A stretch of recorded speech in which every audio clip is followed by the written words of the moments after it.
What is up, ShadowZone fans? I am your ghost host with the most, Brian James. And looky, what's happening now. I'm gone 2 weeks, and I'm standing by myself. Oh, what a world. Anyways, ladies and gentlemen, I would like to wish all you fathers out there the happiest of Father's Days. And for you single mothers out there busting your asses, doing this all on your own, happy Father's Day to you as well. You don't like that? Tough shit.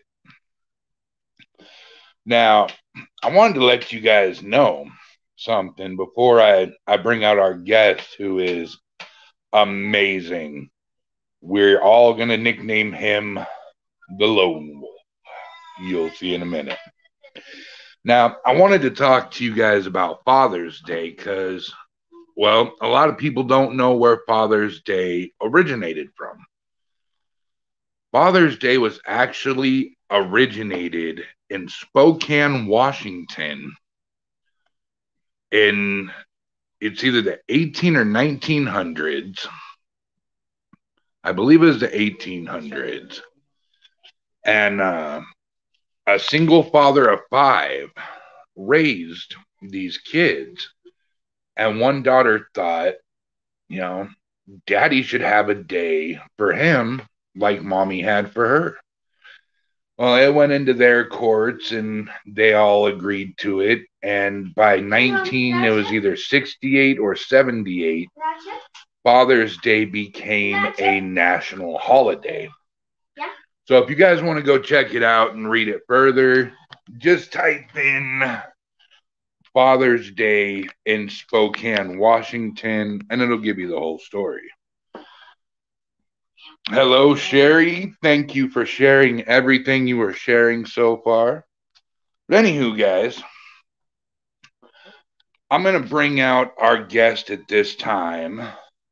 His name is Michael, and you guys be nice. He's a nice fella, Yeah.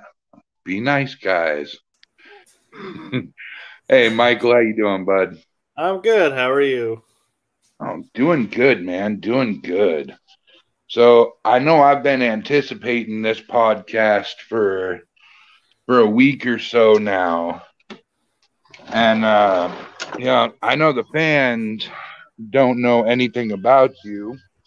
So why don't you go ahead and take this time and introduce yourself to the audience?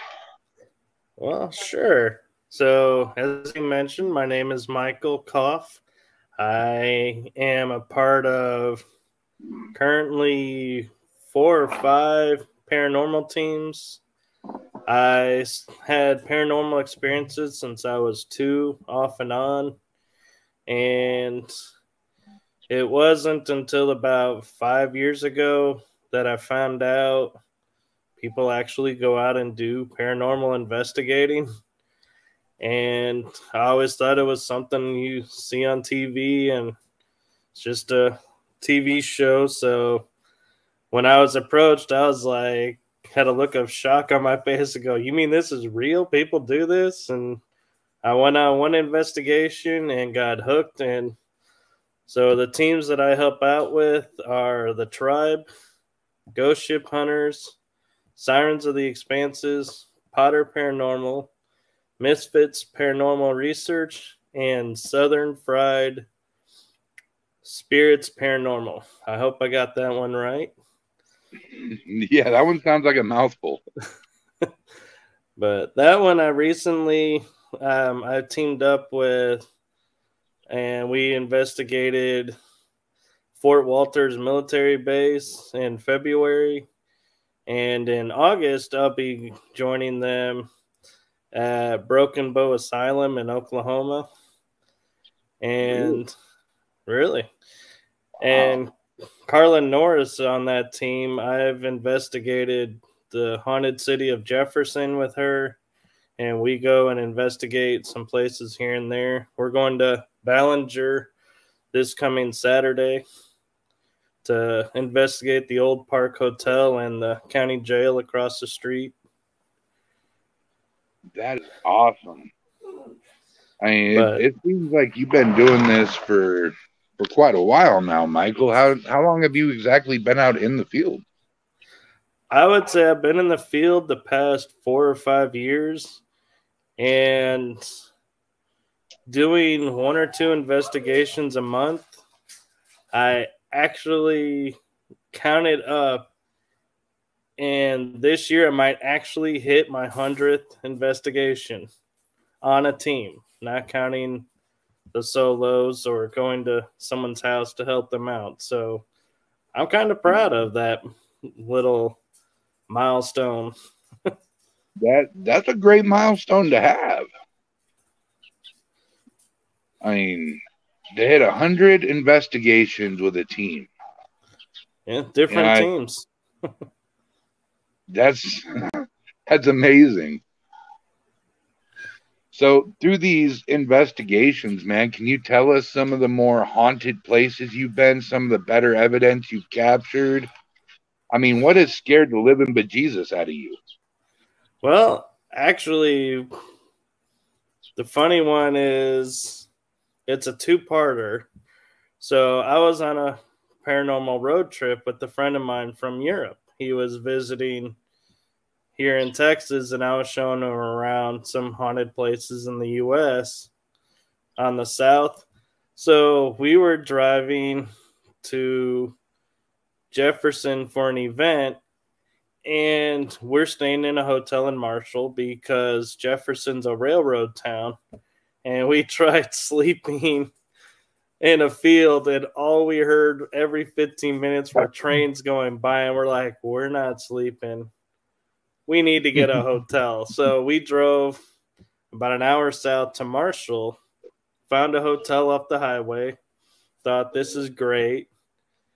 And my friend fell asleep on the bed watching TV, and I went into the restroom to check my phone and, take care of some stuff and not disturb him. And I hear my name being called, and I'm like, I'll be out in a minute. I get out. Like I said, he's asleep. So the next morning, I said to him, I found it kind of interesting. You called my name, but you were asleep. And he goes, I actually heard you call my name at that time. And he was like, I couldn't find you, so I just went and laid down. And I was like, so at the same time, we both heard a female voice call each other's names. And we were like, okay, this is going to be a fun trip. That was the first part of it. So I'll pause a moment to say hey to Sherry. So second part is we go to West Virginia to this haunted school that's actually called the Ramsey School. I don't know if it's the famous haunted Ramsey or not, but when we're in there, I'm in one classroom, my friend's in the hallway, and I'm starting to feel pressure on my shoulders. And so I'm like, all right, I got to get out of this room. So I start walking out of the room, and just as I turn the corner, my friend is like laughing and he's putting his hat on. And I was like, what's going on? And he goes, something just came up and flipped my hat off. And I was like, what? I was in the other room. This totally sucks. That would have been great to catch and see. No doubt. And so I was like, all right. And so we recomposed ourselves, and I start to walk into another classroom, and he starts to walk out of the hall, and we both hear a voice, and we both stop, turn and look at each other, and we're like, it's like we're silently communicating, like, did you hear that? And he's like, yeah. And I'm like, I heard that too. What was that? Kind of communication in the split second. And we hear a girl call our name out. And so we're like, okay. And then we hear, like, I think it was like a giggle. So we start running towards where the giggle was, or this voice. We go up the stairs through a door, and we find ourselves at the balcony of an auditorium. And my friend doesn't come on the auditorium and onto the balcony. I'm on the balcony in the middle. And I'm like, something feels weird, but I don't know what it is. And I noticed something at my feet, and I'm like, that's weird. Let me take a picture. I took 3 pictures on a digital camera. Not a single one of them turned out. They were all fuzzy beyond recognition. And I was just like, you know what? Whatever it was, didn't want me to photograph it, so I'm okay with that. I have the experience in my head. I'll always remember that. And so we wrap it up. And the funny thing about it is my friend and I met in a paranormal chat group on Facebook. And we always would, like, I'd be in there bragging, I don't run, I would run towards something. I wouldn't run away. And he's like, oh, I'll be at the pub. So, we're all cracking up. We get to the car. He puts his arms on the car like this. And he goes, thank you for not embarrassing me and running out of the building. I was like, no worries, dude. And it kind of solidified our friendship because we realized, we speak our truth. And I'll tell people I've yet to experience any location that's caused me to run out of a building. I preface that with yet, because I'm sure I'll find one. But I am somewhat ingrained to, I run towards these strange looking sounds or things that people are running from. And I'm like, yeah, I want to see what's going on. I want to know. I'm too curious not to want to go, oh, you guys saw something that made you jump? Let me see what that was. I'll look. Sherry wants to know if you're on Facebook. She found a page called Lone Wolf Paranormal. That's not his, Sherry. We just nicknamed him Lone Wolf because he's with so many teams. How can she find you on Facebook so she can share your link out? Let me see if I can find the link to give you. It's on Facebook. It's www.facebook.com/mikey.kopf. Capital M, capital K. And I'll just copy and paste that in the private chat so that you can share it out somehow. But that's my Facebook. And I'm also on YouTube, so you can find me on YouTube. But to finish answering your question, another location I went to that kind of got to my nerves was actually Old Park Hotel. I was in the Old County Runnels jail across the street, and I'm sitting there, and yes, it's summer. I believe it was summertime at the time or something, but I was starting to feel hotter and hotter, and I was like, and I was feeling a pressure on my leg, and I was like, I don't know what's going on. And the owner looks over to me and he goes, Michael, you realize you have a spirit sitting on your lap right now, right? And I was like, you just confirmed it. I was like, I can feel something, but I wasn't sure. And everybody was shocked that I stayed seated the whole time and didn't go running out. And somebody came up to me and they were like, why didn't you run out? And it was so comical because my answer was, I didn't want to be responsible for releasing the spirit into the world because it was on me and I took it out of the building. Like, I can stop it from leaving the building, right? But that was my mental state at the time, was I am not getting up and moving until this spirit gets off of me, and I can be assured I'm not taking it with me. Yeah, I can't say as I blame you there. I was like, man, I was like, it's funny the things we think about is like, yeah, I'm not gonna let, I'm not gonna bring a spirit out. Like, I can stop him from going anywhere he wants. Right? It's kind of like the running theory. You run, they're about 50 to 100,000 times faster than we are. Yeah, they'll just blink right in front of you. Right? They'll be sitting in the car with the seatbelt on and the music going, just waiting for you. Now, the experience I'm about to share with the paranormal was at Fort Walters Base in Mineral Wells. It's the PX and the bank buildings is where we get to investigate. I've investigated there probably 3 or 4 times before this happened, but I was with the group and I was on my own. Yes, I know you're not supposed to investigate on your own, but sometimes I wander off because I'll feel like something's calling me or I sense something, so I go to check it out.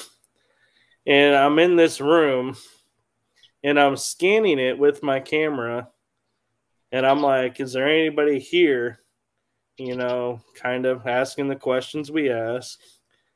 And as I'm scanning, just before this group of ladies walks by, I totally don't hear this in during the investigation, but when I was reviewing it, there's a female voice goes, "Hi." And I was like, I literally just was like floored. It was like, oh my God, because I got such a clear EVP. And you can tell I don't realize I've got it on the film because I keep panning on. And then I'm like, the other ladies start walking and you can hear their voice, and their voices don't match the high. And so I'm like, man, I was like on a high. And then on another trip up there, we're playing a cadence because this is a military base, right? So we're playing a cadence song, thinking that'll trigger some of the spirits. And we got a couple cat ball responses. But in the middle of this cadence song is this male voice goes, "Pause it." And I'm the only male in the building with 2 other females. And I said to the ladies, I sent it over to them and go, "Is this my voice on digital and I just don't recognize it? And why didn't you guys pause the music?" And she goes, "I can assure you, Michael, if you said pause it, we would have paused whatever we were doing.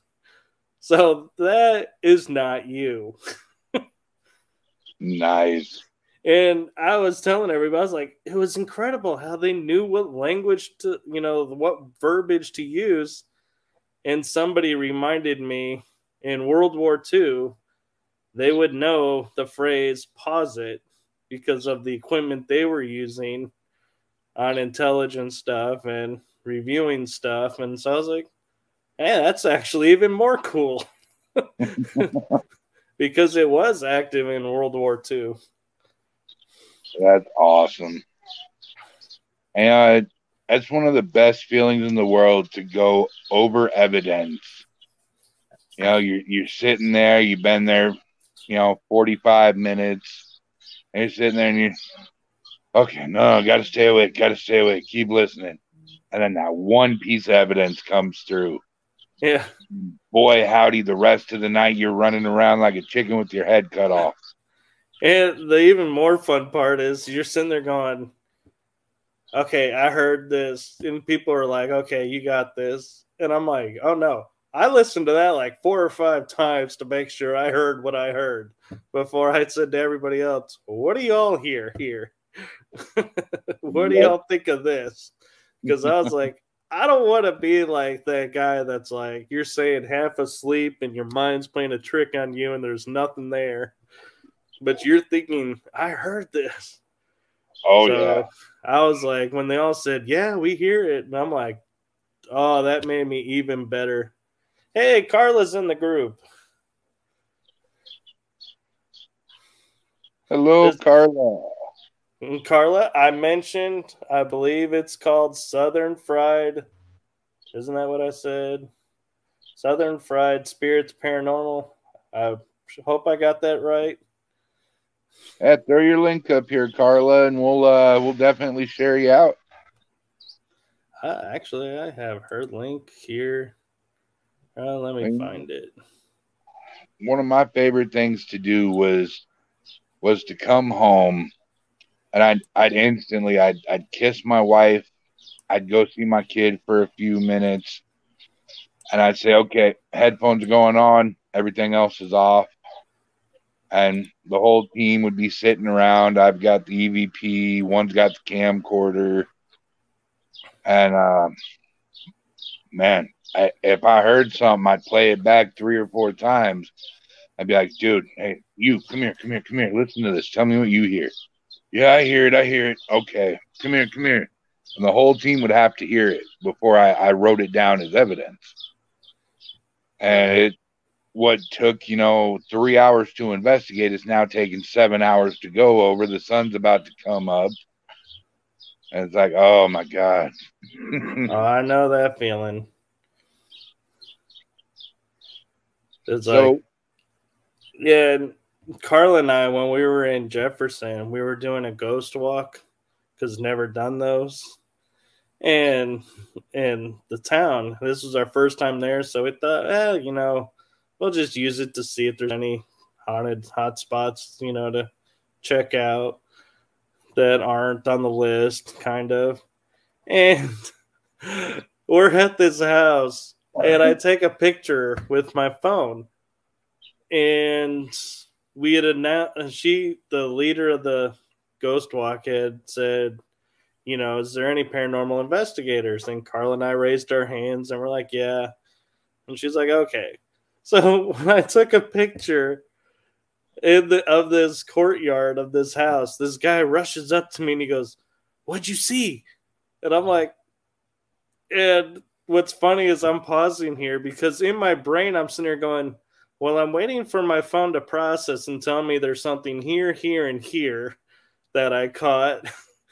But what I actually end up saying is, I don't know until I can put it on a computer and review it. And he's like, oh. I'm like, yeah, we don't get instant tech on our phones that, tells us, okay, you got a spirit in the upper left-hand corner. There's an orb over here on your right. It's like, cracks me up when you have all these people that are like so used to the TV shows where they look at something and they're like, oh, and instantly know. And it's like, yeah, they used to show the weeks that it took to review everything. And now they just go, oh, we reviewed next day. Here's what we found. It's like, no, not always like that. no, sometimes I would tell the client it'll take 3 to 5 days to get results. 'Cause there was a point in time that we were investigating 3-4 days a week, and evidence would pile up through the week, and we would be up 2.5 days straight going over all the evidence. And Right. we did that for probably 4 to 5 months, and man, that sucked. Yeah. Now, the location in Fort Walters, I'm going to give you the link to their Facebook page as well, because we actually in April did a Para-Unity event, and we're looking at trying to schedule another one. And the lady that runs the Fort Walters base is the one who put together the group, the Tribe. And it's a bunch of paranormal investigators from different teams, different backgrounds. And we all, under her so-called leadership, because she's the one who put us in touch and together, we kind of teamed up and help each other and can if I, like I said, if I think I have an EVP, I can send it to a friend that's on the tribe and say, hey, what do you hear? And they're like, yeah, this is really you, or dude, you really got something.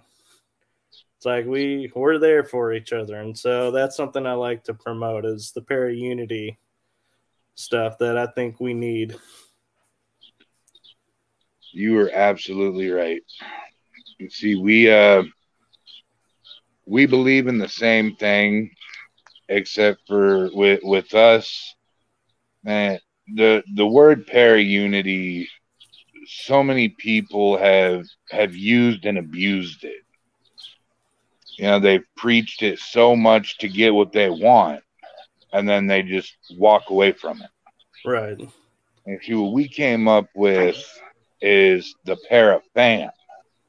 Now, it's the same exact thing, you know, the para-unity is, except for, you know, it's not just all about paranormal.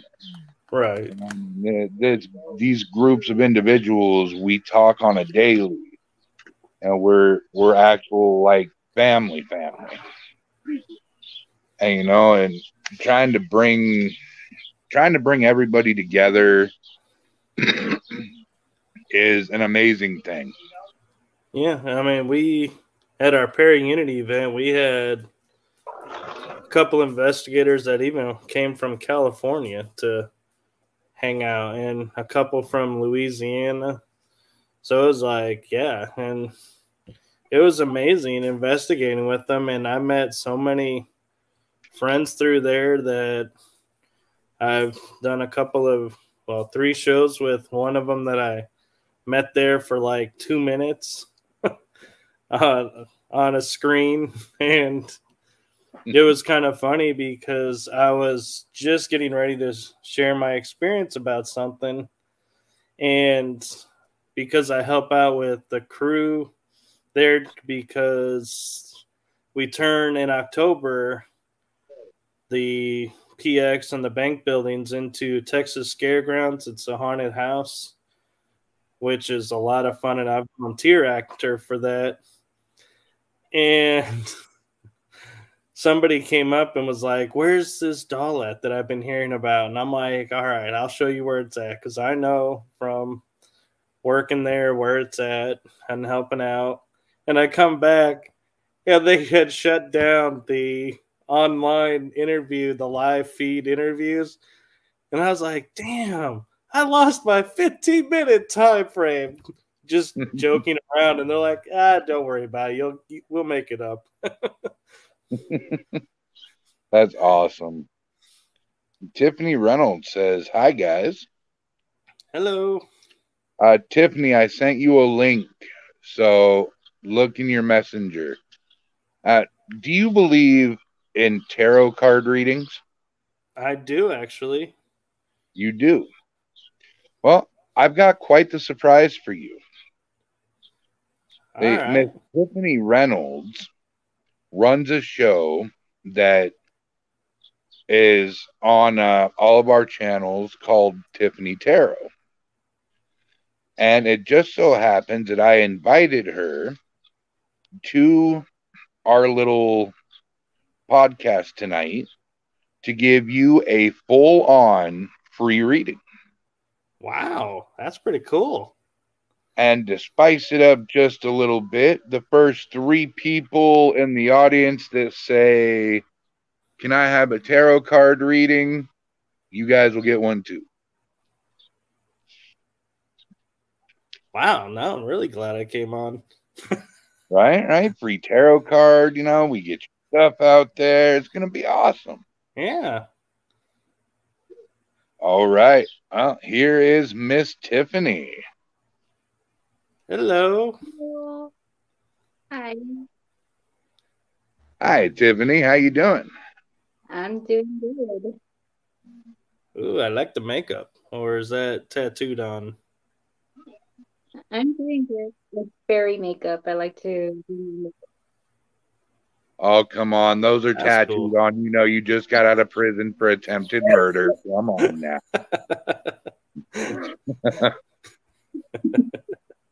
So remember, fans that are watching, if you would like a tarot card reading, just put in there tarot card reading, please. First two or three to say it will get a tarot card reading. Tiffany, There you go. Go for it, would, Carla. would you mind giving Michael a reading? Sure. I'm a little nervous for you, Michael, because she's spot on 99.999% of the time. Oh, I love that. Now I'm curious.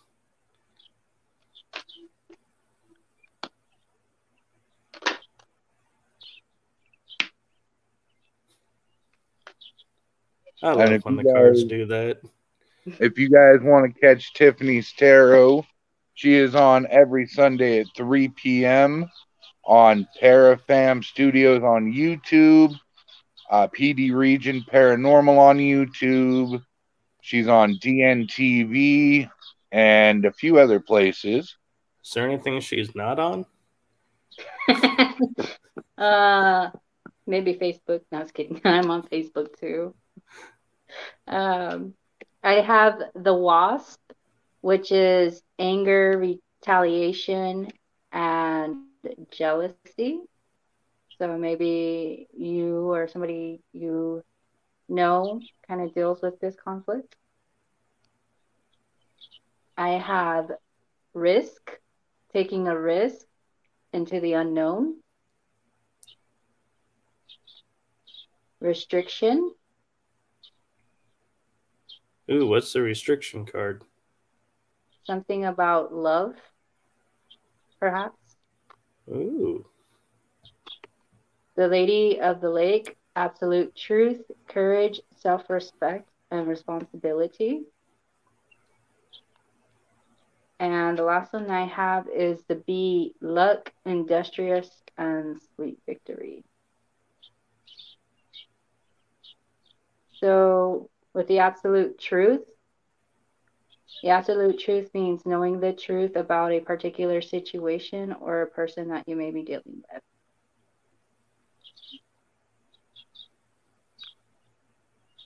I also see that there might be somebody around you that might be risky, or there's something in your life that may involve some kind of risk. Oh, you are Alright. an investigator. Yeah, that's true. That kind of comes with the territory, but I have a feeling she's not talking about that kind of risk. So All right. that's what I do.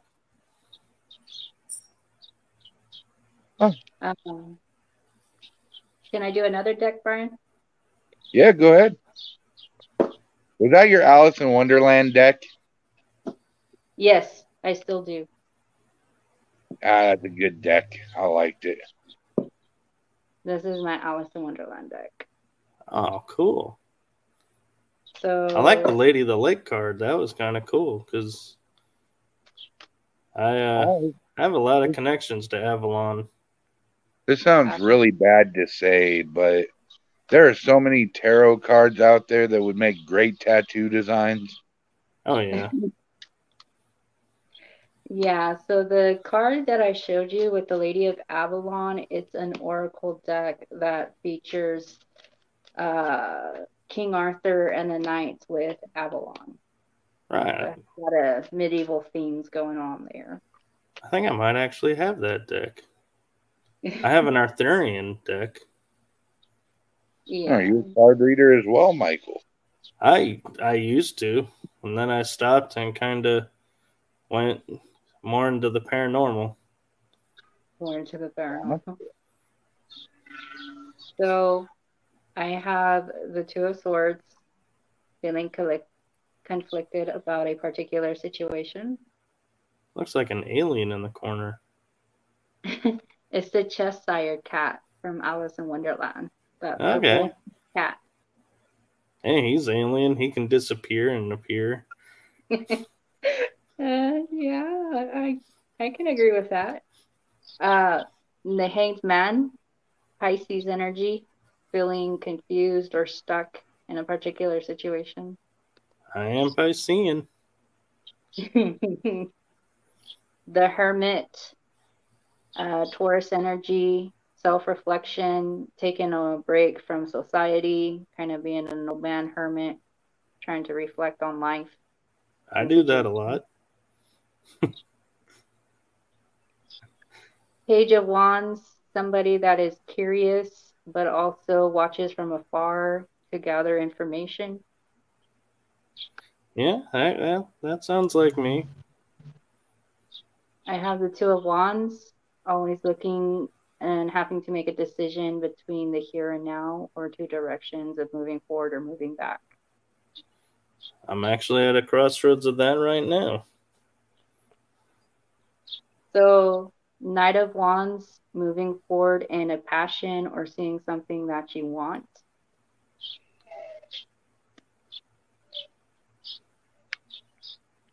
Knight of Cups, somebody that is bringing love or slow moving person that brings love. Ooh, I got love on 2 decks. Things might be looking up. I have Death, which is associated with the zodiac sign of Scorpio. So, end of something so that something new can be again. I have the Wheel of Fortune. Odds are in your favor. Ooh, I feel like I'm in the Hunger Games now. The odds are in my favor. Ten of Wands. Maybe somebody that tends to work a lot or kind of burdened with everyday things.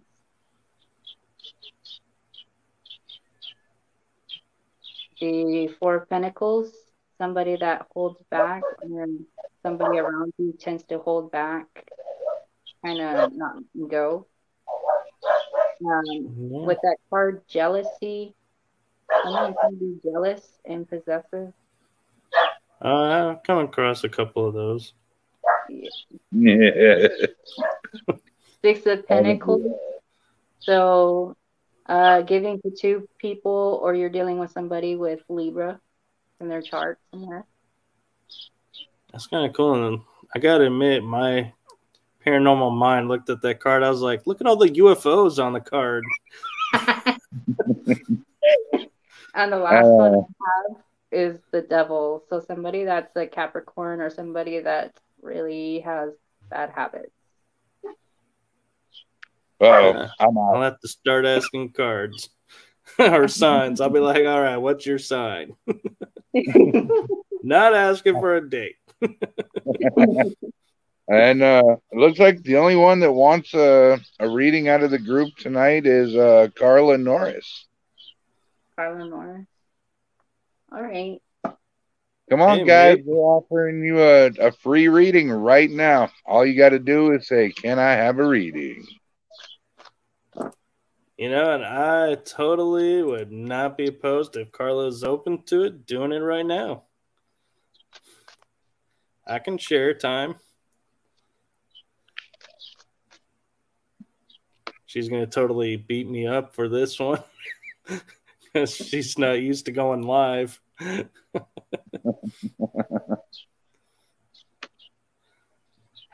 Well, totally up to you, Carla.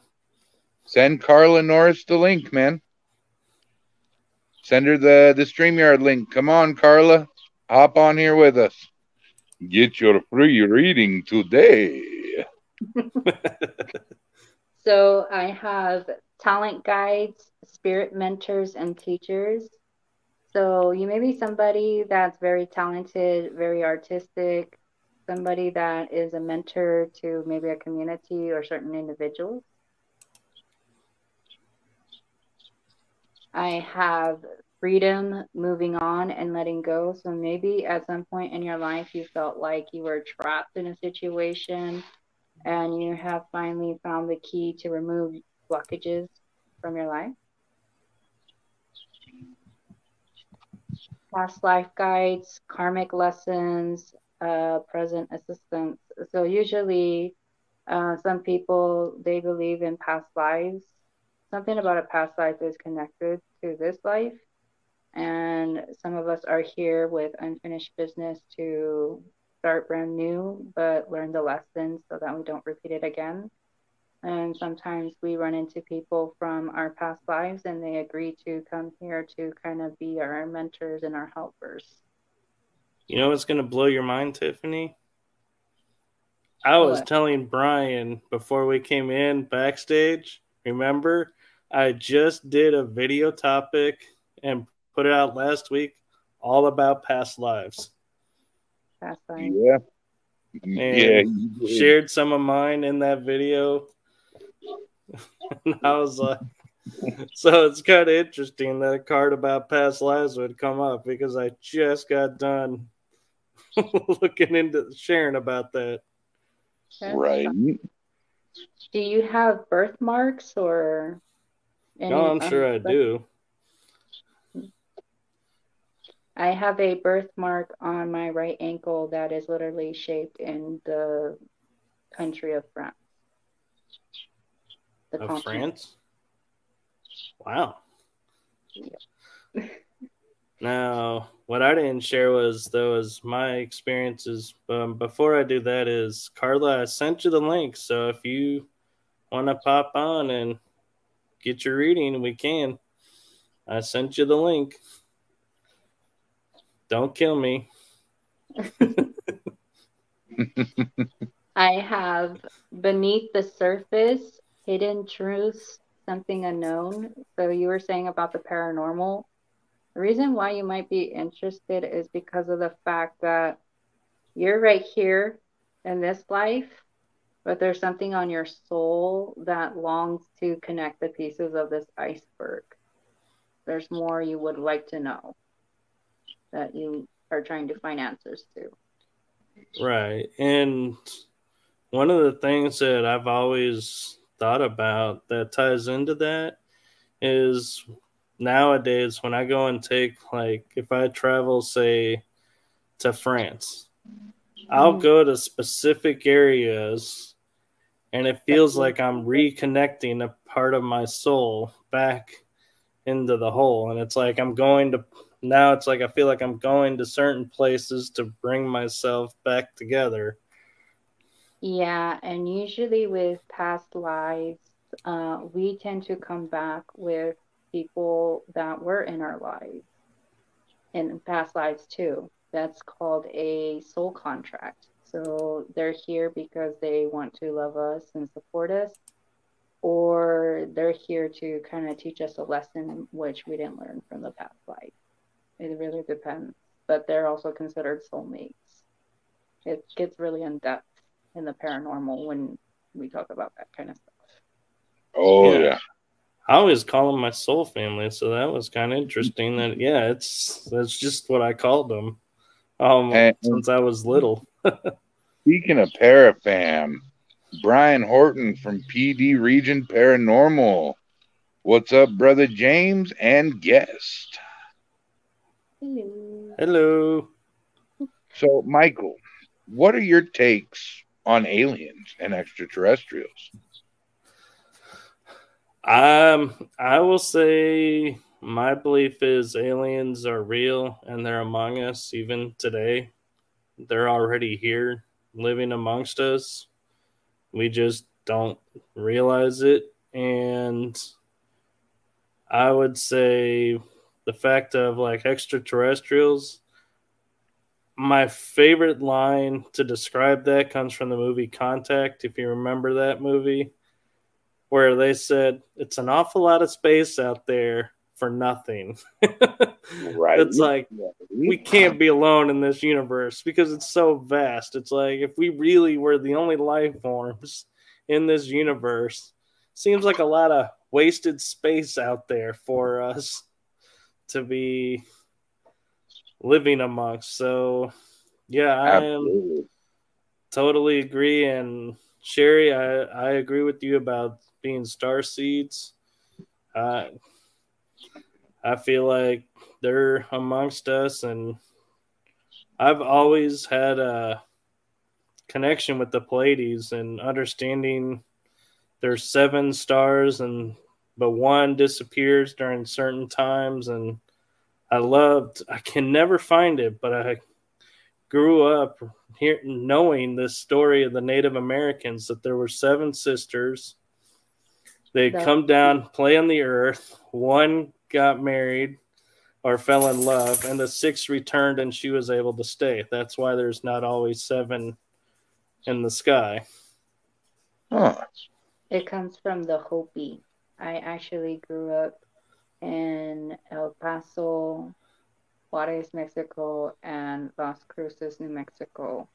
New Mexico is known as the land of enchantment, and my teacher was Hopi, and you also have the Pueblo people.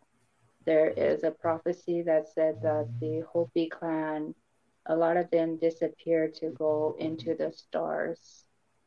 If once you, I guess, reached a certain point in your life and you reach a certain spirituality, you no longer have to be on here on earth. You get to go to heaven and the stars, is what they believe. Nice. One of the stories that got me too is, don't mean to interrupt, but was talking about the Pueblos, is the Anasazi, that they just disappeared without a trace. And science says, oh, they just migrated and we lost track of where they were and they mixed in. I was like, I don't think so. I think they found a portal, like a Stargate, and went somewhere else. And that's why you don't find any bones or a single trace of their entire culture. Just the remains are left. Yeah. Jude said, may I ask something that happened to my girlfriend during a spirit box session? Ask away. You can ask, doesn't mean we'll have an answer. Sherry Brett says, we're here to make the world a better place in humanity. I've had abductions and I'm visited regular. You know, Sherry, I got someone interesting for you to talk to. And you too, Michael. And Tiffany. That's right. He's here and he's back. Oh, he is? Oh, he is. He is back and he is better than ever. My best friend, my brother, my executive producer, my homeboy, and most importantly, my sexy alien, Mr. Cassidy Lightwing. Hi, Cass. Hey, guys. Hey, Tiff. Hey. Loving the show, by the way. Brother, so good to see you on our show again. It's good to be here. I missed this. Oh, hey, man. Oh, Michael, this is my alien. My alien, this is our guest, Michael. You're right, Michael. We are here. We are among you. So, yeah, and I've been reading Sherry's comments. Yeah, this is going to be fun. So, first off, good show. I'm enjoying it. Oh, thank you. Thank you. Yeah, so, thank you. The Tribe, GSH, SOE, what do these all mean? They're paranormal teams that I investigate with. The Tribe, Ghost Ship Hunters, Sirens of the Expanses, Potter Paranormal, Misfits Paranormal Research. And let me scroll up in the comments so she doesn't yell at me for pronouncing the team wrong again. Southern Fried Spirit Paranormal.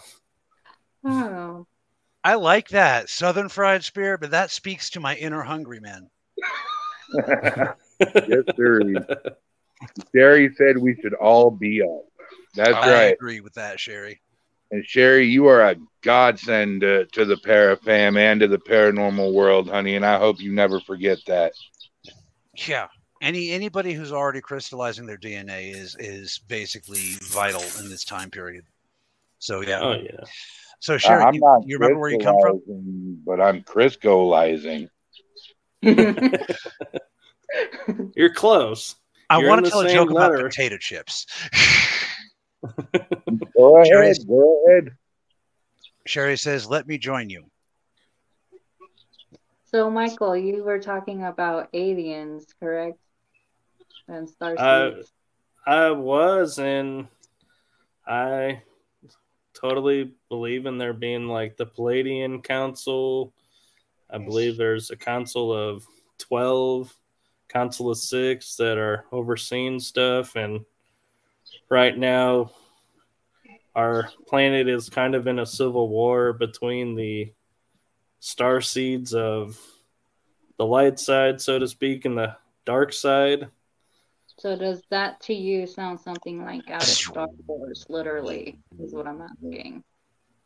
Literally, I feel like Star Wars has been our guidebook to see what's happened in the past and what can happen again if we don't start. But one of the things I liked about Star Wars was is they showed us how we blindly gave in to the dark side in the first three movies.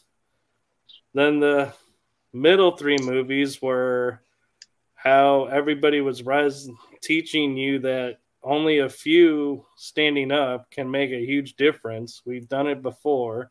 We can do it again. Yep. We may be out of our league, but it's amazing what you can do when you're fighting for something you really believe in and it's right. Nishna. And hello. Then hello. Hi. Hello. The last three movies to me is the blueprint of afterwards we have to pay attention to what we're doing. And one of the moments that touched me the most was I have memories of fighting as a knight in the Orion Wars. And when it was over because we had lost, I went and buried my saber or sword in the ground. And at the end of Star Wars' trilogies, that scene when Rey goes out and buries the lightsabers, I was like, oh my God, I remember doing that. You brought up Disney Star Wars just when I was starting to like you. Hey. Well, Michael, it's a joke. It's a joke. On my arm here, I don't know if you can see it. I can see it. I have a little alien tattoo. Oh, it's so cute. Or is that Stitch? I was wondering if it was Stitch at first, too. It's a great alien. Hey, family, I love each and every one of you. Love and light. And Paulie says, any thoughts on the 20s and back program? Okay, I know exactly what you're talking about. And now, the 20s and back program, for me, all I can think about is dialing 1-900 Mix-a-Lot and kicking my nasty thoughts. No, that is Corey Good, and I forget what the other gentleman's name was, came forward with that, where we have projects to where we're sending people to like Mars and on the moon, and they're doing service there. And the technology is they may do like 20 years there, but when they return them back here, it's like those 20 years never happened. And they're de-aged and get to live out their lives.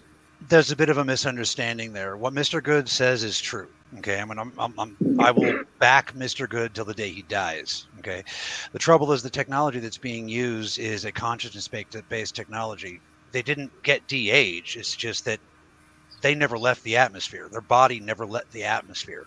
Their conscious mind was transported to what you guys would call a gray, and that's how they did all that. But Mr. Like Good, the Avatar. Very much like the Avatar. That's actually how starseeds function. You know, this is just an anchor for the consciousness. You know? So you're Pleiadian, Sherry? Hang on a minute. Well, while we're waiting, Michael, Jude said, well, she was with her two cousins. One of them decided to leave the session and stay away. So they started to ask if there were any spirits around. And they keep repeating that one girl's name that stayed away and was a little afraid and uncomfortable. It repeated her name several times. And then they also asked if they should stop and leave the session. And a voice said, please, in Arabic. And she sounded like she was suffering. And I'm just curious, why was she begging for them to stop? Now, I don't understand human technology very well, But if I understand the spirit boxes, it's entirely possible that the various EM pulses that they generate is causing pain to the spirits. That's one of the reasons why we got Robert Humphreys, our very own Egon, designing new communication technology. Absolutely.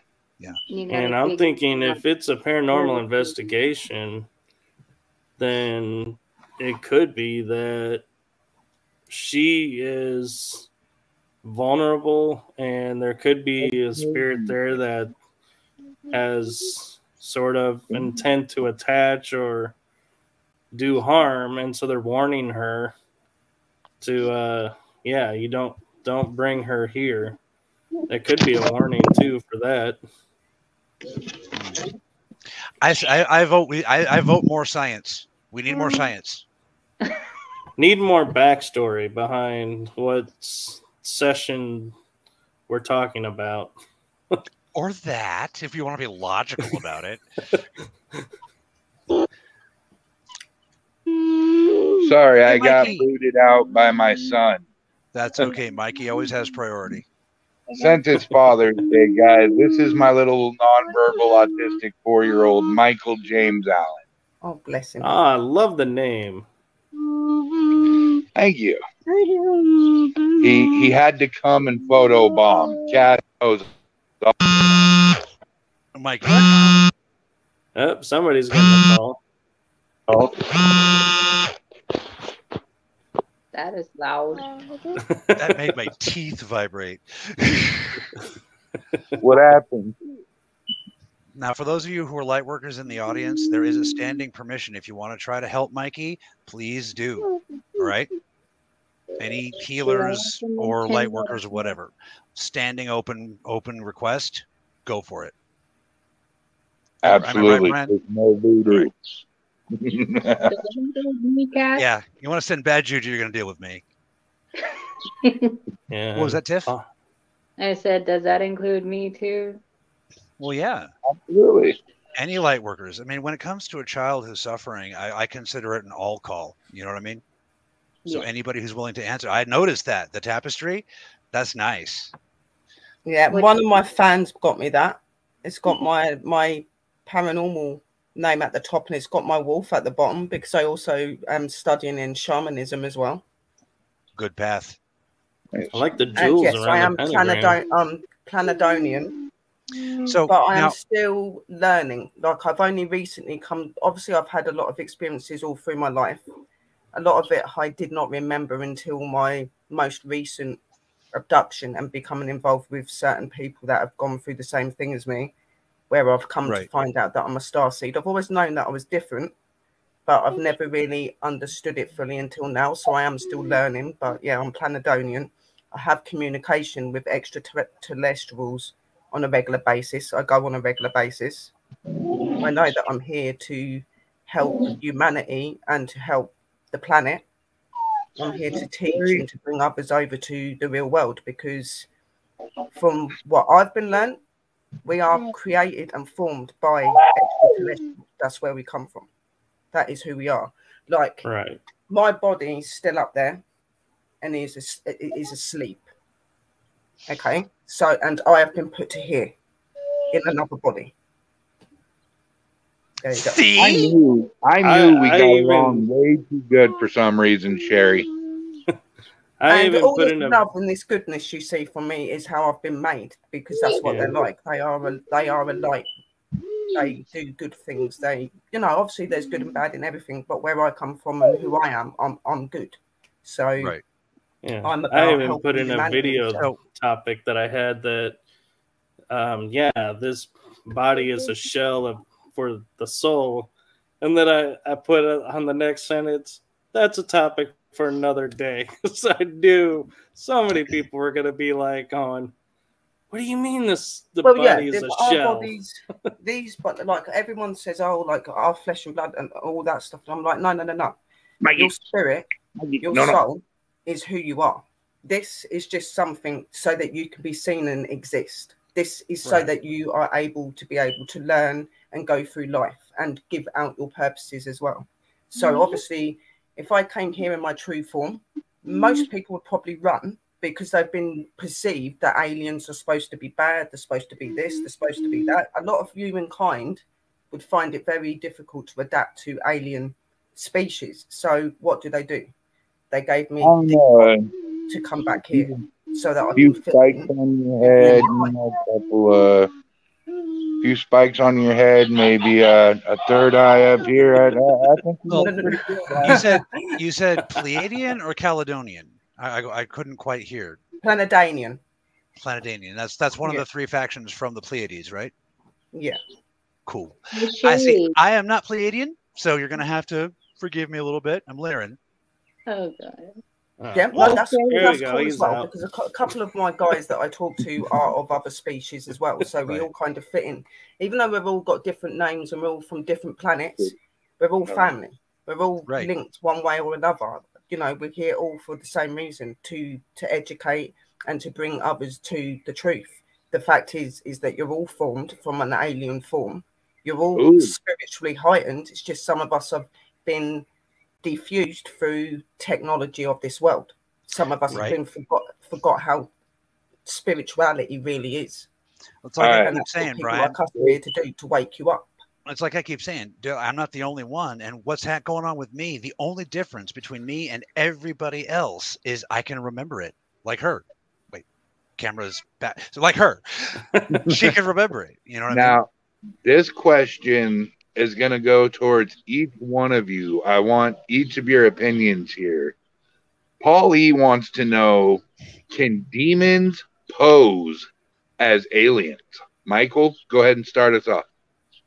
Well, first off, I know I'm going to catch heat for this, but I'm not so sure demons, like we identify as demons, are actually demons.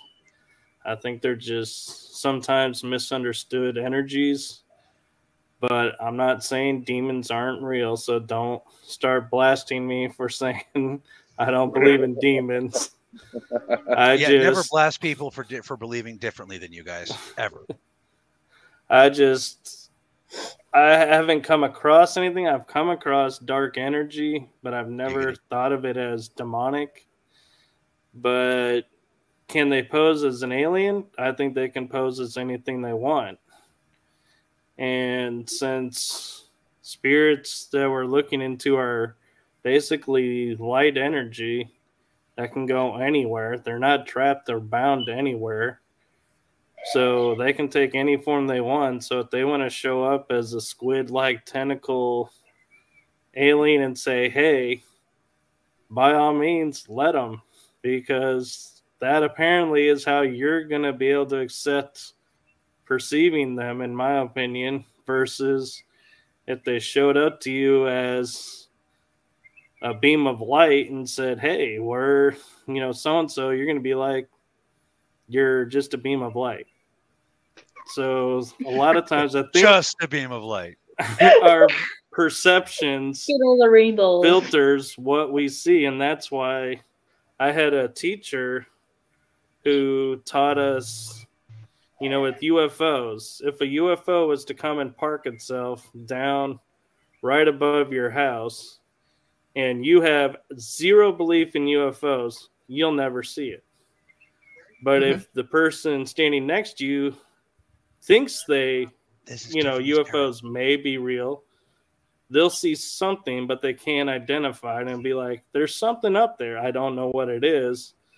And the person who's open and says, oh, I believe in UFOs, will say, dude, don't you see it? It's right there. If I can build on your point for a second, that's actually one of the physical phenomenon that we utilize. Some people, different cultures have different names for it. My favorite name is called the veil. The thing is humans are creators. You are all mini gods. Okay, but that's one of the things you must start to understand. Your intention, your belief, and your perception shape parts of reality. And many of the technologies that we use depend very much on brainwaves. You guys probably heard of the like the psychic ship. They think I'll call it the sports model.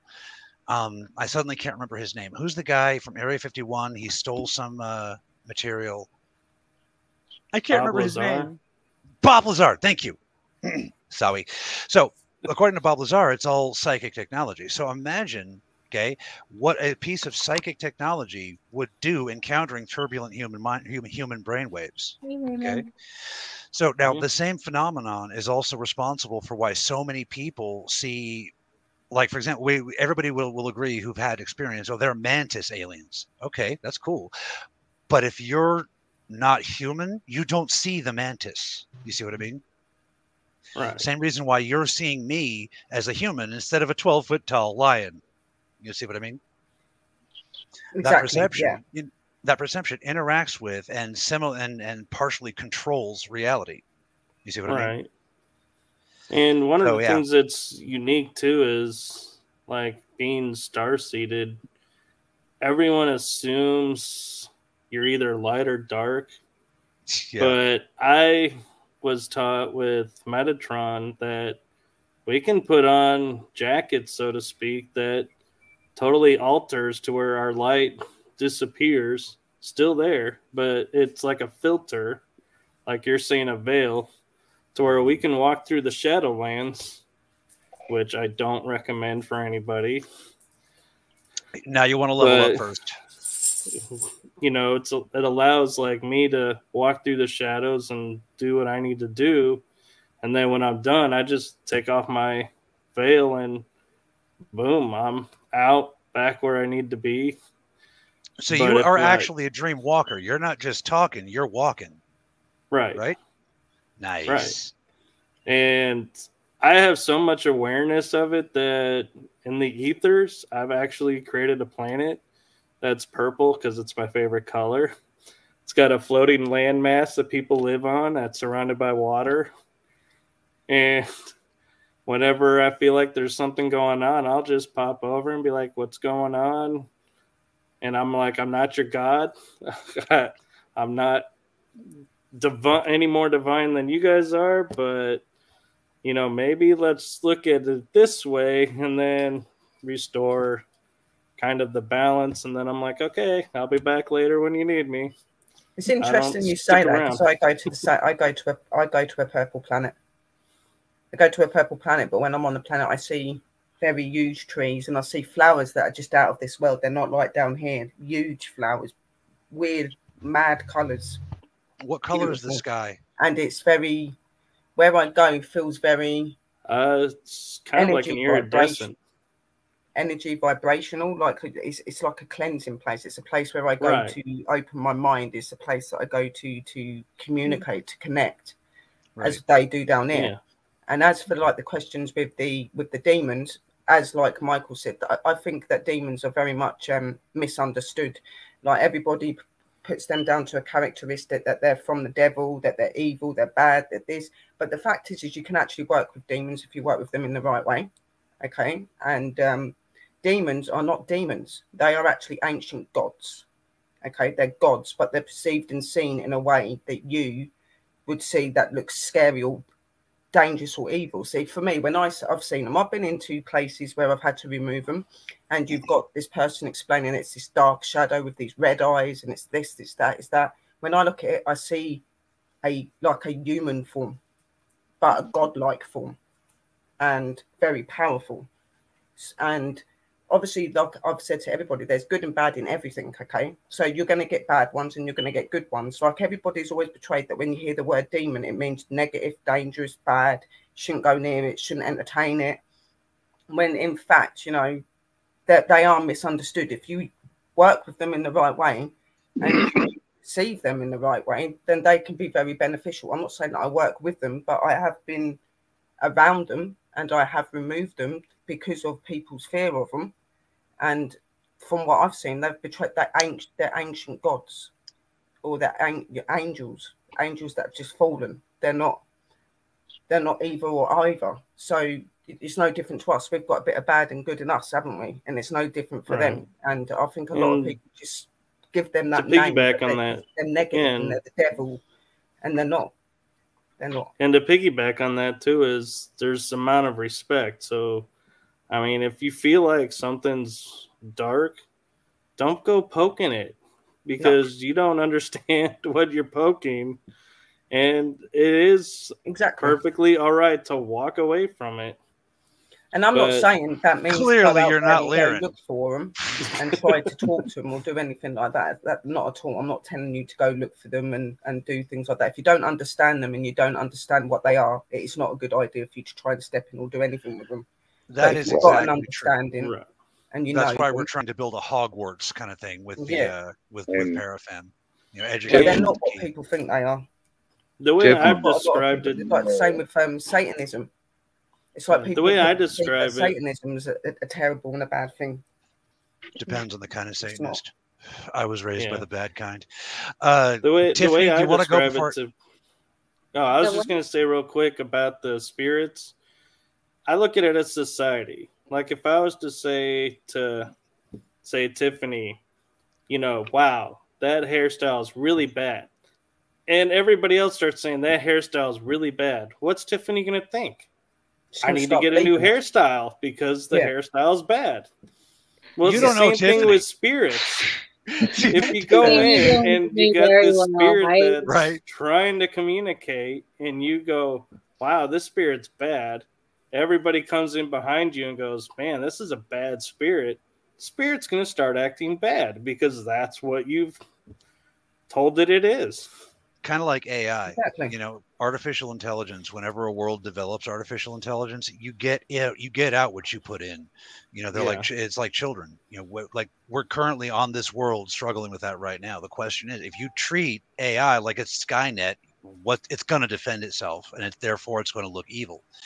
However, if you treat it like a friend or like a child, you know, not like talking down to it, but treat it like a person, and it will be your valuable ally till the end of this planet's days.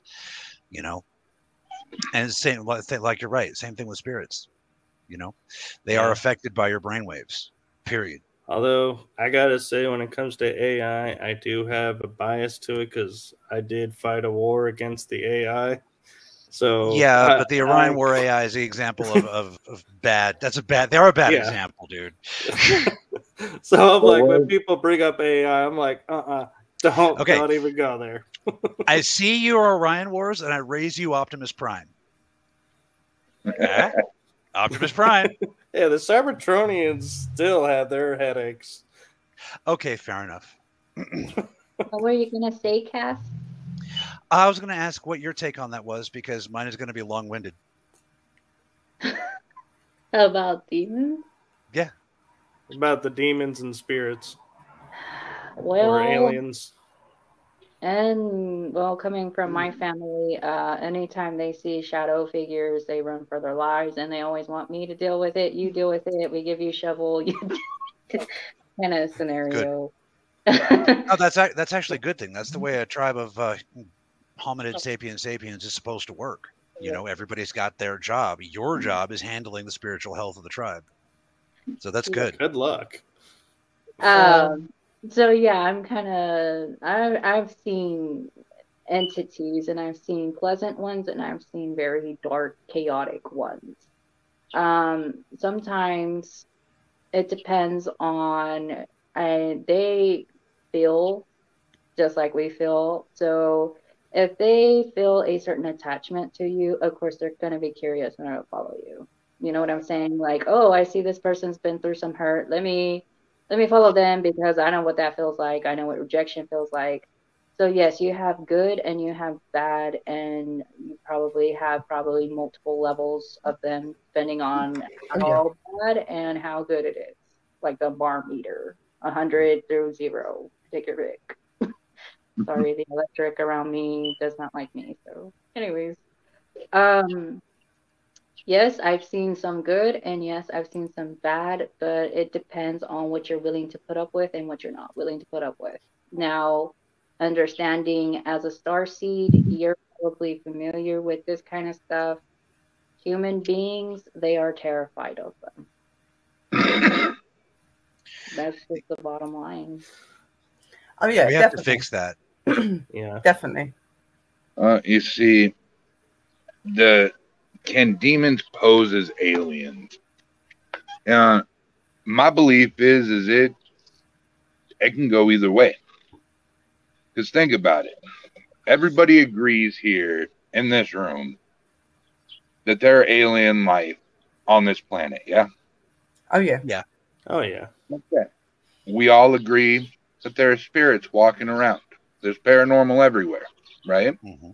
Right. Who's to Portals. say that extraterrestrials don't have spirits, and the spirits that we're actually investigating are not only of the human kind, but are the alien kind, and all the demons, like Miss Sherry says, are godlike people.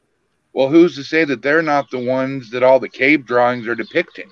What if those are the demons, but were once gods?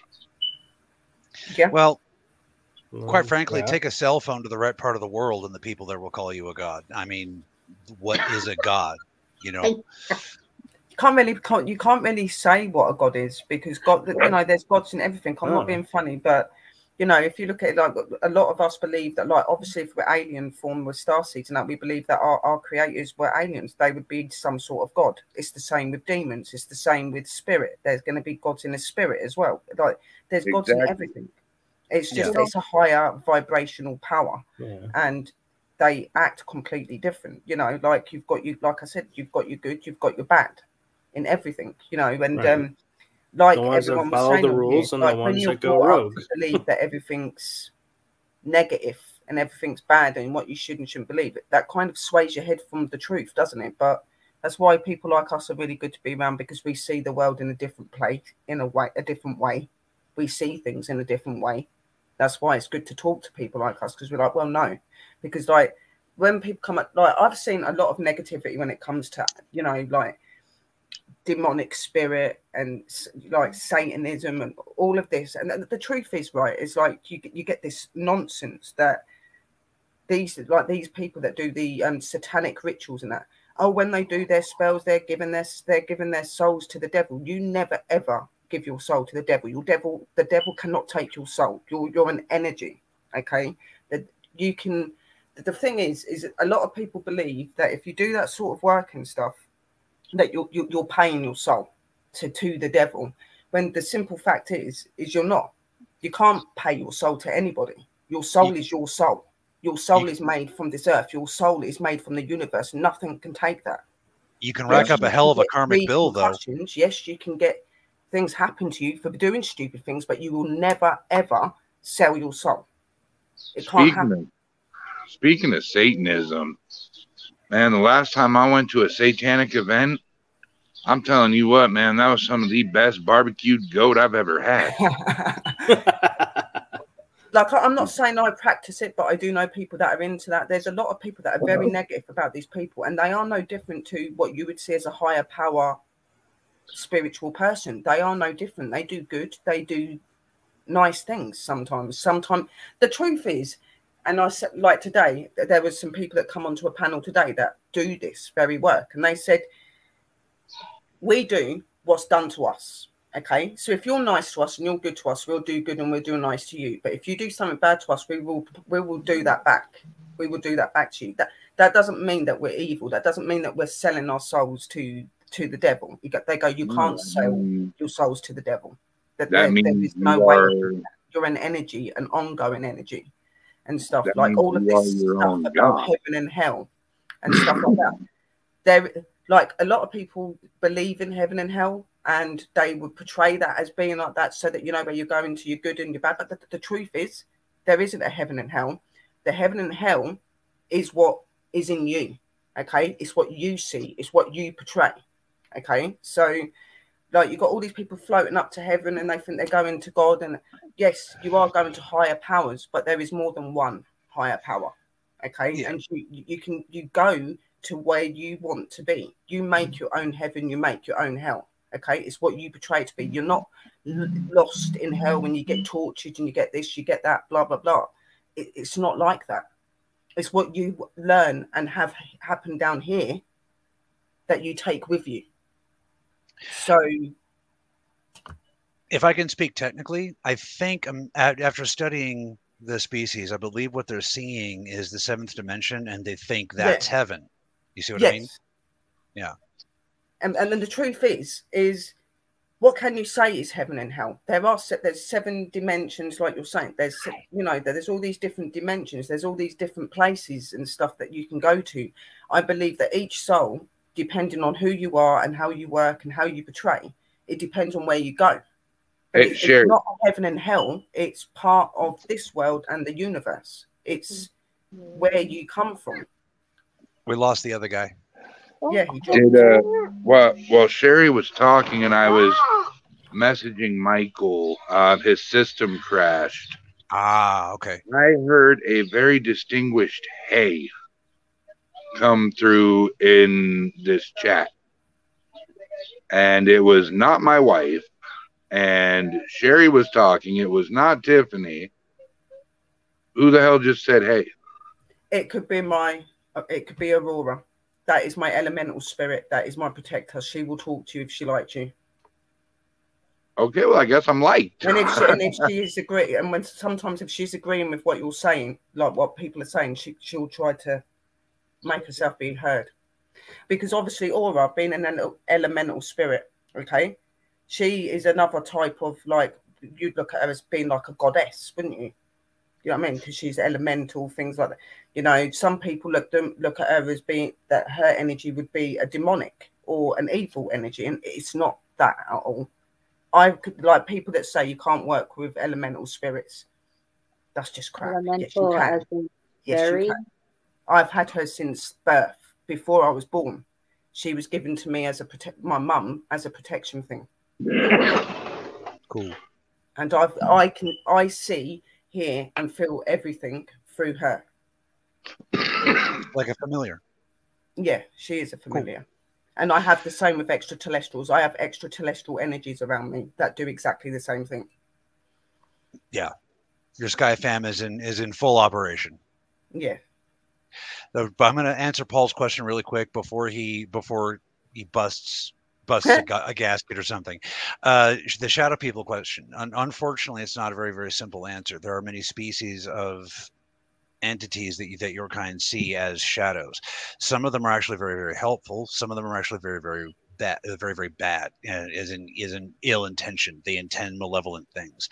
The problem is this: their radiation is not compatible with your radiation. Therefore, it causes several types of terror, fear, various hormonal reactions. Your body will start to go into a fight or flight mode, so it's really difficult to actually communicate with one. You see what I mean? Yeah, it is. Yeah. So yeah. Now, as far as the previous question, can demons pose as aliens? The short answer is hell yes. Demons can pose as anything they need to get you to do what they want. The question is, what kind of demon are we talking about? All right, because if we're talking about like a fallen, like an actual fallen, you know, as in a geometric figure of unfathomable hyperdimensional energy that was cast out into this world, they can do basically whatever they need to. All right. Yeah, and they're very, very good at shape shifting. Right. And they'll pull the image right out of your head, and they can become your grandma. They can become whatever. Now that's a fallen.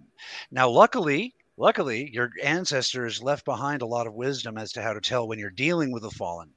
You know, I'm talking about stuff that wisdoms that survive the Christians call it the Great Flood. I can't remember what scientists call it. Oh well. But the flood, when Atlantis went down, right? But a lot of the physical world will react to a fallen's presence, and there are signs. You know, they're considered bullshit today, so people don't recognize it. Now that being said, there are many, many, many kinds of entities that you would call a demon, and depending on the culture you're from, that could be nearly all-encompassing. You know, the Shinto call everything a demon. It's all a demon. It's either a people or an animal or a demon. You see what I mean? So for some cultures, it's a catch-all. So come a little closer with me. What kind of demon are you talking about specifically? You know? All right. So this may sound like a dumb question to you guys, but it's something I've always been curious about. Now, everybody knows there's a dark side and a light side. Now, if the light side is offering something just as good as the dark side, how do you know which path to go down? There's a very easy answer to that, and every human knows. It's just that your entire species has been taught that, well, you can't prove it, so it's not real. Ha ha ha. Every species, every sapient being in the universe knows right from wrong. Okay? If Right. you choose a dark path because it's going to give you something good, hello, you know what you're doing. If you have to hurt someone to get something to get what you want, maybe you don't need it. And if you want to hurt someone to get what you want, prepare to accept the consequences. Like for all those light workers out there who are just casting everywhere because of the Great Awakening, you keep doing dark side shit, you're going to run into somebody like me. And then it's game over. Okay. Mm-hmm. So that's the hidden cost of the dark side. You will always pay the check. Yeah, but what if they had the best brownies in the world? I mean, if you're a fat kid like me, man, how are you going to resist that? Trust me, the light side has better brownies. You might say they're heavenly. So sorry, I had to do the joke. Yeah, no, I do light work. I do light work, but obviously, like with being a witch, obviously, for our magic and our powers to work, we do have to use both elements. I still call upon my light side because I am of the light, but in witchcraft, for the work to actually happen and for the magic to work, you do have to use both energies, but it's done in a different way because it's done through respect and through love and through understanding. Like what Alien said. He said that you know the difference between a dark side that's going to take you to a dark place and just walking a road that maybe have a little bit of darkness that brings you to the light. There is a difference because obviously when you're walking a dark path to find the light, that's completely different to going in there and going, okay, well, I'm going to sacrifice someone to get what I want. That's when it's evil. That's when you should not mess with it. Okay. But if you're doing it in a way that you're like, right, okay, I want to reach the light, but to reach the light, I've got to walk through the darkness that I'm facing or the darkness that somebody else is facing. That's different. Okay. And with me, I've learned through time, through being a witch, that there's good and bad in this world. There's good and bad in us. There's good and bad in this world itself. And this world is balanced by that. So why would this not be balanced in magic? Why would this not be balanced in everyday life? We all need a bit of goodness and we all need a bit of darkness to be able to level and to be able to be that soul that's in the right place. But there's a difference. You can choose to walk the light and walk the darkness, but do it the right way, or you can choose to do it in a negative way. And a lot of people say, yeah, well, that's by like summers in demons, doing this, doing that. And it's not, because there are some energies that you class as demons that can bring you good things just as well as an angel. It's like all people think that angels are energies of heaven. They're good. Angels can be as dangerous as demons. They can change as well. They are a higher power, just like us. Like I could be the most nicest person, but if you cross me, I switch. Okay. And it's no different to them. Angels are portrayed as being beautiful, high empowered energies that are really good and bring. They also killed every firstborn in Egypt. Not all of them. So yeah. Angels and demons, what you would call like the host, be they fallen or faithful, they are way beyond our understanding. Yeah. And that's even beyond like the Pleiadian understanding, and they're the closest to crossing over to energy status in this galaxy that I know of. You also have the Watchers. Well, yeah, the Gregor-Him that's a whole nother class of thing. The Gregor-Him are the Gregor-Him belong here. So for an angel to get here, see, they don't belong here, right? So they have to leave a part of them behind, otherwise they'll kind of crack this very fragile reality. The Gregor-Him belong here. Does that make sense? All right. Yeah. So yeah. What was I going with that? It's also the Nephilim and giants. Well, the Nephilim are a whole nother thing too. I mean, one of the beauties of humanity, and one of the reasons why so many extraterrestrial races are interested in this place, is you guys have the spark.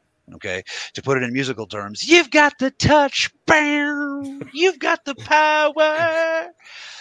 So some species believe that it's in your DNA, so they try to mix with your people, and that's where you get all the hybrids and many of the abductions. Other races and traditions and sciences believe that it's something in your mind, so they try to study that. The point is, anytime you mix something with human DNA, you get something that's more than both. All right. Yeah, So definitely. so that's where the Nephilim come from. It's And talking bad about news bears. science, I love the fact that we're brought up to being taught our DNA is double helix. And there's actually, they've now found another helix on it. So we're like triple.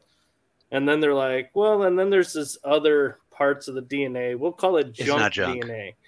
And, and I was talking with a friend, and like you're saying, he goes, that's your divine DNA, or what we would call the starseed DNA. And if you can when you activate it, you're becoming more whole. Nothing in us is junk. No.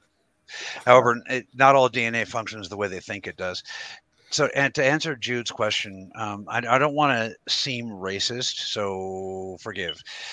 Now, you said that the ghost in question was speaking in Arabic, so I want you guys to understand Muslims have a harder time crossing over than a lot of other belief systems. So, if you guys were laughing and this was a Muslim in a state of horror, yeah, she would want you to stop. All different types of ghosts. You could also divide ghosts into a taxonomy, different species, if you will. So one particular type of ghosts are the kind that they're locked there because they basically can't get past the horror of their life. You see what I mean? Yeah. So very often, when you bring a funny man to a haunting, you don't get positive results. They don't like being laughed at. You got to understand, to them, this is life and death. To us, it's a hobby. To them, it's their reality. Would you agree, Yeah, Brian? I've never been on an actual ghost hunt. I've done exorcisms, but not like an investigation like you guys do. I think, like, if they were standing there and doing that, like, obviously not meaning it in a horrible way, they were just having a laugh and that. But to her, it would have probably felt like you were mocking her. Yeah, exactly. Finding it funny, the situation that she's in, because she's trapped. So if you think when she's trapped and she can't move to where she wants to be, she's going to be upset, she's going to be angry, she's going to be confused, she's going to feel that she's weighed down, she can't set free. You know what I mean? So if you're sitting there and you're laughing, even though you didn't mean it in a bad way, she's going to think, you're mocking me. Why are you laughing at me when I'm trying to tell you what's wrong with me? You know what I mean? Yeah. So that's why she was that way with you. It wasn't meant anything malicious. She was just trying to put her feelings across to you that, look, you might think that, you might be trying to have a laugh and have a joke towards me, but I don't find this funny, and I don't find this a joke because you're not the one suffering. I'm the one suffering. That is what it is. Thank you. Thank you. What I've noticed with investigations is a lot of people will one and done, go to a location, say, oh, I've investigated there, this is what happened. Now, I've found when you go multiple times, the spirits tend to get to know you and go, oh, you're here for this, and actually start to communicate more with you and realize you're actually here to find something, not just to say, oh, I investigated this spot. Yeah. And so a lot of people that's why I say they are people too. Yeah, and you can't just go to one, like if you go to, say, Yorktown Memorial Hospital one time, you can say, yeah, I've investigated there. Yeah, you have. Well, nothing really happened, so I don't think it's that haunted. Well, because the spirits don't know you. You haven't communicated with them. Now, if you go there 2, 3, 4 times and say there's nothing there, then I would say I don't think you're paying attention, because I have never experienced going to any location more than 2 times and have absolutely nothing happen. There's always something, and you're just not seeing it or hearing it. And I still get people who will message me and go, hey, I watched your video of this investigation and you didn't call this out. And I go, I called out what I heard. So if I missed it, it's because I didn't hear it. It's not that I'm not calling it out. It's I missed it. So we're not perfect. We're not infallible. We miss things too. Yeah, and a lot of these energies are are people that have lived. Okay, so they're going to be no different in their spirit form to what they are in. Now, if you're coming across somebody that's shy or a bit scared to talk, they're not going to talk to you. You need to build a relationship with the energies that you're going into. See, like the places that I go to, I have gone to a number of times. They know me that well now that I only have to walk near the gate and they're like, Sherry, because they know me, because I've gave my time. I bring them offerings. I do all sorts of things to show them I appreciate them. You're not just going to go into a new place and they're going to start to automatically accept you. They've got to get to know you just as you've got to get to know them. Okay. And like what Michael said, you do have to listen, because sometimes they are communicating with you, but because you're not looking for that properly, you don't see it. So, and it's not always that you're going to see it through a spirit box. It could be something else. It could be that they do a tap on a wall, or something drops on the floor, or you're walking past and there's something on the floor they've left, but you don't look at that and see that as a sign. So, like for me, when I go down the road, if I see things such as feathers of different colours, they are signs and messages from the other side. There are things that they can leave around you, which is a way of communicating with you. It's a way of opening to you. Do you know what I mean? So you do need to be able to understand the full thing. Like a lot of investigators go in there thinking, I just want to see and hear them over a spirit box or on a camera. And it doesn't always happen like that. It can happen in other ways as well.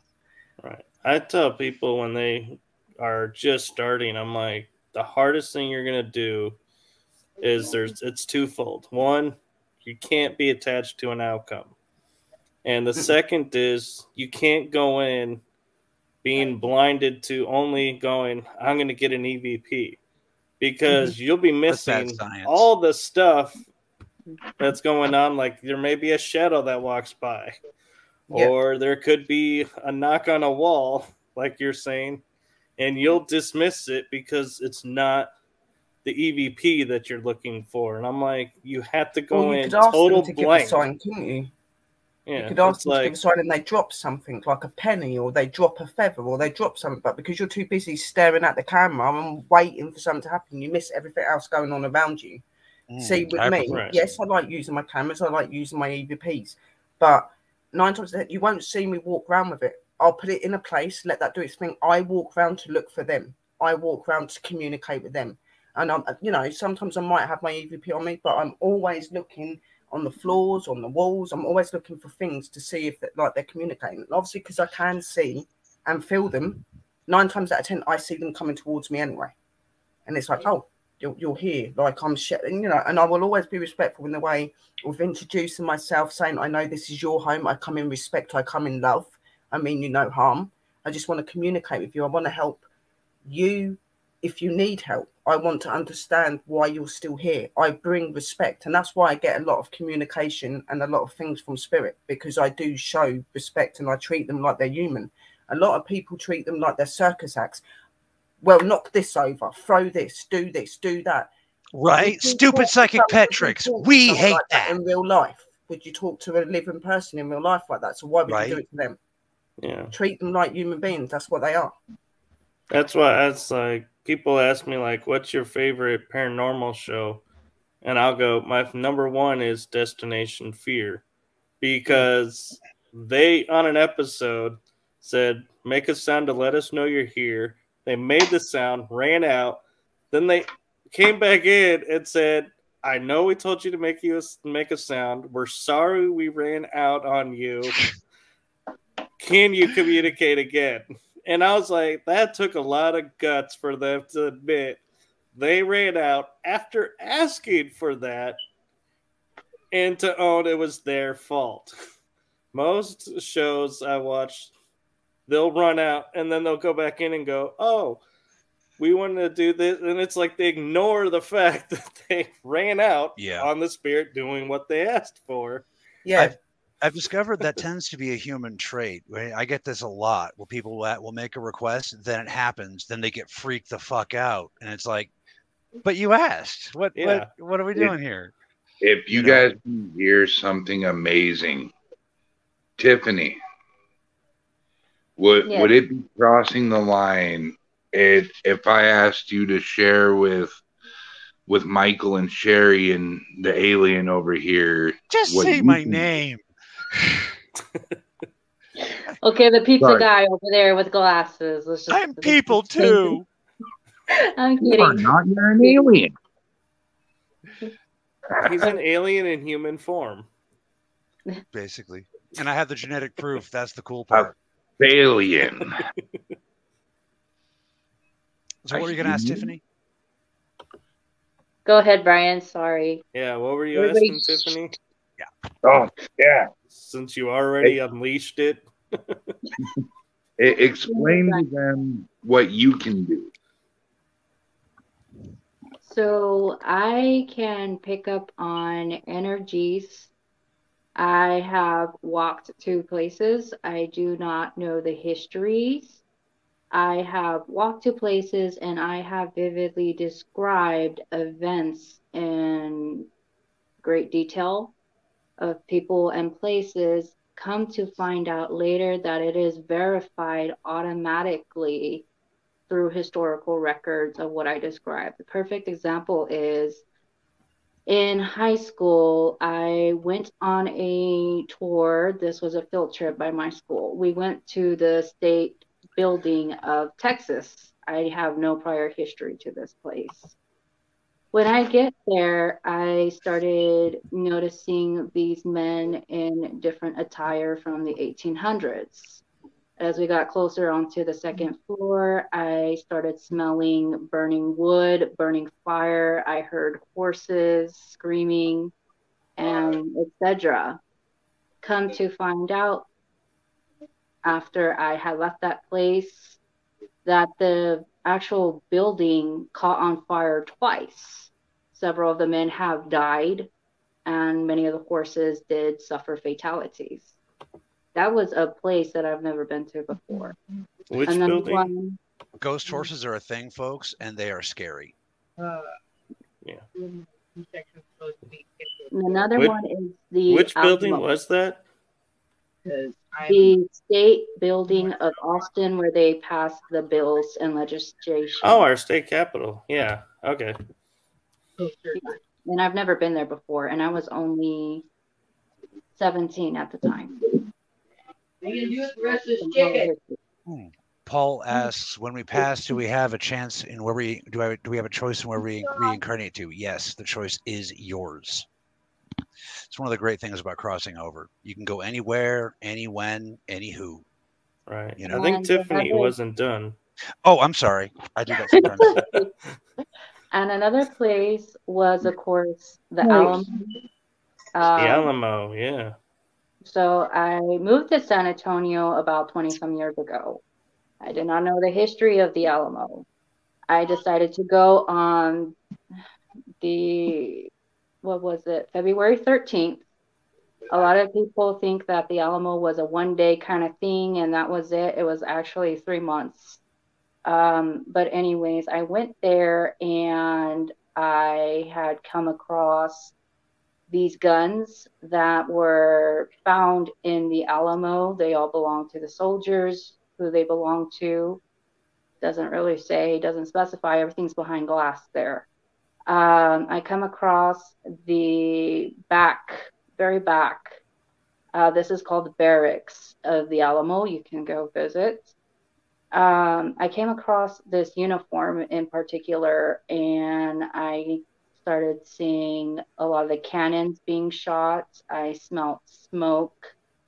I saw men dying. It got real intense to the point where I felt like I was being stabbed. Could not be in the building, and I had to leave. It was too much. but I was able to draw the people their particular faces of what I was seeing. That was That's my pretty cool. encounter there. Oh, and you guys should see her artwork too. She's great. And now, Tiffany, you're in Texas, yeah? I'm in Texas. Michael, you're in Texas, yeah? Yeah. Tiffany, you've told me before you wanted to learn about the paranormal. Michael's obviously a knowledgeable guy in the paranormal. That might be a chance to get into the field right there. Yeah. Now, what's interesting, Tiffany, is I have gone to Vicksburg and Yorktown, and I had the same experience you're talking about, to where I could see the battles playing out, and it was like watching a movie. The only difference was not only could I smell the gunpowder and the smoke, I could also smell the blood. Yeah. Don't make me hungry. And one of the strangest encounters I've ever had was I used to live in El Paso. If you probably don't know El Paso, everybody says it's haunted. That's because it literally is. That place is so Isn't El Paso like all a native and Indian burial ground? pretty much Wild West, Mexican frontier / battle garage. I don't know, whatever you want to call it. It's everything past. That if memory serves, that's Comanche land, and that leaves a pretty awful Apache stink too. Well, Apache is a weird kind of thing, but yeah. You also have the Pueblo de Sur tribe. Their cast. Yep. The Pueblo tribe. Right. They were forced to the mountains of Juarez, Mexico, from further up in Oregon and etc. They were moved down by the conquistadors. And I don't know when you were last in El Paso, but we have a Jurassic Park security border there. It looks like Jurassic Park. Oh. Huge walls. The doors don't line up. Gotcha. They are huge doors. It's like you would expect a T-Rex to come walking through, is how tall these doors are. It's like, you look at it, you're like, you can't help but go, my God, I've gone to Isla Nublar or whatever island Jurassic Park was on, looking at this wall going, wow. Yeah. One of the most haunted places is, you've probably heard about this, I know it's all over in Juarez, Mexico, and all over Mexico, is El Paso High School. Is one of the most, it used to be a high school, still is one of the longest running U.S. schools, goes back as far as 18th century. Not a lot is known prior to that. It's just land. Still in use today. There's parts of it came out that is marked off. There is no official disclosure as to why they're marked off. A lot of it is like time capsules prior to 1900s. Sounds like we're doing a show there, Brian. Yes, sir. The basement actually used to serve as a morgue during World War I and World War II. My grandfather told me. So, and then you had the girl that committed suicide. There's a whole lot of stuff going on there. Yeah, right. El Paso. That's another day. That's another day. Let me go back. Let me backtrack. El Paso is a world unto itself. Yes, it is. It is. I wish I'd met you guys 9 weeks ago. I was in Texas. Where are you now? Ooh, I'm in the UK. I live in the UK, but I'm moving to Texas. I'm going to my fiance that lives in Texas, so I'll be moving over there. What part? She's marrying American. Wise choice. No, she's marrying Texan. Even wiser. Yeah, he's native. He's the most amazing man in the world. And because obviously, like I said, I've always been really attracted to native life. I believe that in a past life, as well as being in my alien form, obviously, I believe that I've been native. When I stepped in Texas, it felt like I was stepping home. It did go in there. It was weird. Is that why you're looking into shamanism? Shamanism, because of my pups, the guy that I follow on YouTube. we call each other father and daughter because we've got a spiritual connection where we was a mother and a father and daughter in a past life. We found each other in this life. I don't have a dad, so I look at him as my dad. He is a full scale shaman, and that's been trained from child. And obviously, I'm very spiritual and I'm very nature based. So I wanted to learn, as well as my witchcraft, I wanted to learn about shamanism. I had a very strong bond, and I've always been very connected to native stuff as well. And I knew that shamanism is part of that. So that's another reason that I'm looking into it. Yeah. Yeah, folks, that's why like you hear in the old westerns, the natives talk about medicine. I want you guys to understand that was an attempt for them to try to get across that what they do isn't magic, it's technology. It's just a different base. Most human technology these days is based on metallurgy, basically. To my species perception, you guys bang rocks together until they talk to each other. You see, so. But that's why they'll call it medicine, not magic.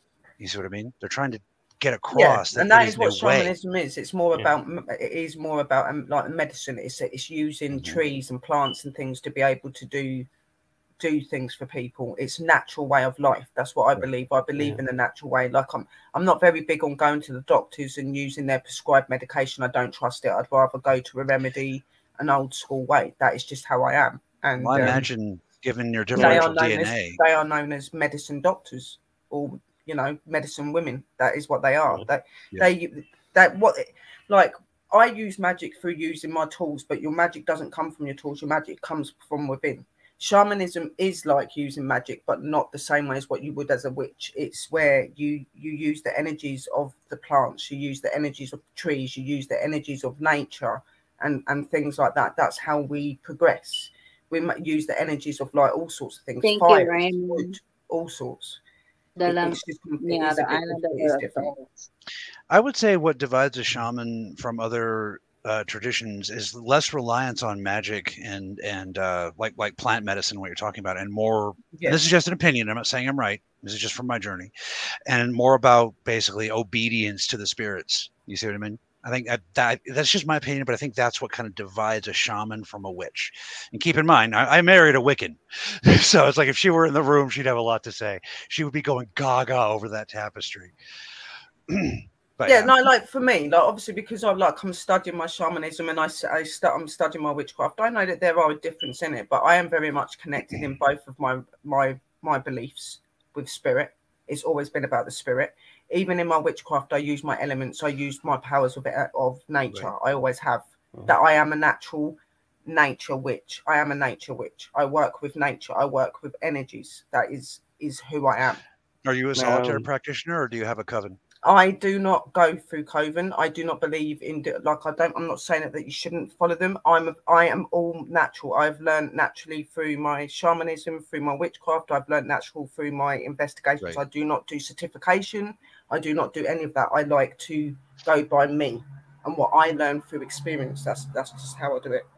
I like that method too, because then it keeps other people's paradigm from messing with yours. And you're not overcluded then by people's opinions and that, are you? You've got your own way and your own way of working. I just think that.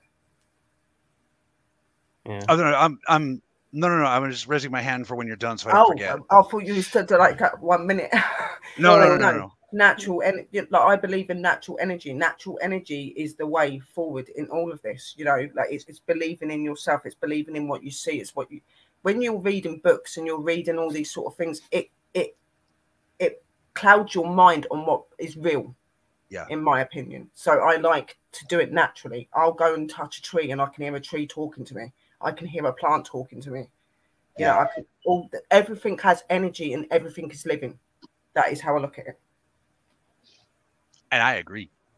I just wanted to mention, for those of you guys who are interested in learning these things, interested in the academy and whatnot, the discipline that Tiffany and Michael were talking about specifically is known as psychometry. It is very learnable. You can teach yourself this discipline. The fact that Tiffany was born with that natural talent doesn't mean you can't do it at home. She's just awesome. You know what I mean? She's got the cheat codes, but you can learn it. But I also have one more experience I haven't talked about. Well, he had number 2. Yeah. Before that, I was going to say to Sherry, I had an experience I think you would be floored about. I had, in the previous year, shattered my leg, and I healed it by going into the Bay of Maui, Hawaii, and touching the dirt on the very bottom of the ocean. And a year later, I was in Spain and fell on my leg. And of course, anybody who knows, when you're in surgery, your mind starts to freak out because the doctors tell you don't fall on this leg. Yeah. And I need to go back. And my parents take me back on the ship. We were on a cruise, and the door was open so I could hear the ocean. And they're like, do we need to call the doctor? And I'm like, no. I closed my eyes, and all of a sudden I hear this voice comes out of nowhere and says, who are you? And I'm like, what do you mean? And it goes, who are you? I said, well, I say, I'm Michael. That's who I am. And he goes, so who are you? And I was like, I'm Michael. And then I realized what they're asking me isn't who am I in this human form, but what I can do. And I go, oh, I'm so-and-so. And they go, and all of a sudden the next thing I know is I see the energy of the ocean coming, circling around my leg, and it was totally restored and fine. Exactly. And it is everything like nature and outdoors and elements and all of that is the most amazing way to connect, and it's the most uplifting way to be healed. If you notice, a lot of people, what do you do when you're stressed and you're upset? You go and walk in nature, don't you? And what do you feel like when you're doing that? You come back feeling lifted, happy, because these energies that are here that a lot of people take for granted and don't bother going to very much are actually your healers. You know, like when you look at a tree, like most people would look at a tree and go, oh, it's just a tree. I look at a tree and I see my ancestors. I hear the voices of my ancestors telling me what I should be doing. I put certain ribbons to the trees to protect the trees. Like in my witch faith, if you put a red ribbon to a tree, it symbolizes that tree is protected by a witch. That tree is protected by an energy. But also, like, I will not take anything from nature without asking. And if I do take a branch, I'll put a ribbon on there to stop it from being in pain. Because trees, believe it or not, scream when you break their branches. Even though you can't hear it, they scream. This is true, botanically speaking. And you have to put things back in place. So tying ribbons and doing blessings on them and thanking them, giving them offerings. Like I'll take copper, like pennies, put that down. I'll take beautiful stones that I might have found and put that down. This is for you. I'll take water with me and pour water to it to give it drink. I do all of that because they are a living thing. And I don't see it as a tree. I see that as an ancestor. I see that as my ancestor. That is somebody that has looked after me all these years. That's how I see it. No, I've had conversations with the wind. And hang out with me. I like having conversations with the wind. You can learn a lot from the wind. The most beautiful thing to have a conversation with. Like where most people do it, like, woo, it's not, it's voices. Listen to it. You can hear them talking to you. You can hear it talk to you if you listen. You can. You can paint with all the colors of the wind. Have you ever seen the wolf cry the blue corn moon? Oh, the colors of the wind. Woo! I almost busted out in song. I resisted it. Oh, I love that. I love that thing. I know, right? Oh my God. Colors of the wind. Yeah. I have to admit, I can't stand the way they twisted the story of what actually happened with Pocahontas, but it was still such a good movie. You know what I mean? It was. Yeah. As a biopic, but as a movie, the ocean's got a voice, the trees have got a voice, and things like that, and all of the animals, and like where you could see John Smith going and shoot the bear, and she put the gun down, and was like, and then she put it, it showed him that he was protecting his young, not yeah. Now, speaking to perception and speaking of Native Americans, just real quick, something you guys can look up for yourselves, at home. I want you guys to understand the Native Americans, when white people very first showed up, the Native Americans couldn't see their boats. They'd be looking right at them and they could not see the boats. The shaman had to explain what these white people were arriving in, and then and only then could the natives actually see the boats. You see, Yeah. that kind of It was technology alien was to so them. far. Right, exactly. They didn't That- know it. Right. So bringing it all back to sort of the point, and this is where where tarot comes in, and all the magic spells come in, and even like the face painting on the Day of the Dead. Your perception influences so much of the paranormal world. It is it should be scary, but you guys ignore it. Understanding and knowledge is what breaks through that barrier. You know, not the butt hurt. Oh, look at us, we're so great because we've got TVs or whatever. It let go of the ego, and you can see what we're talking about. I was gonna mention my last experience. God, I suck. I'm sorry, Tiff.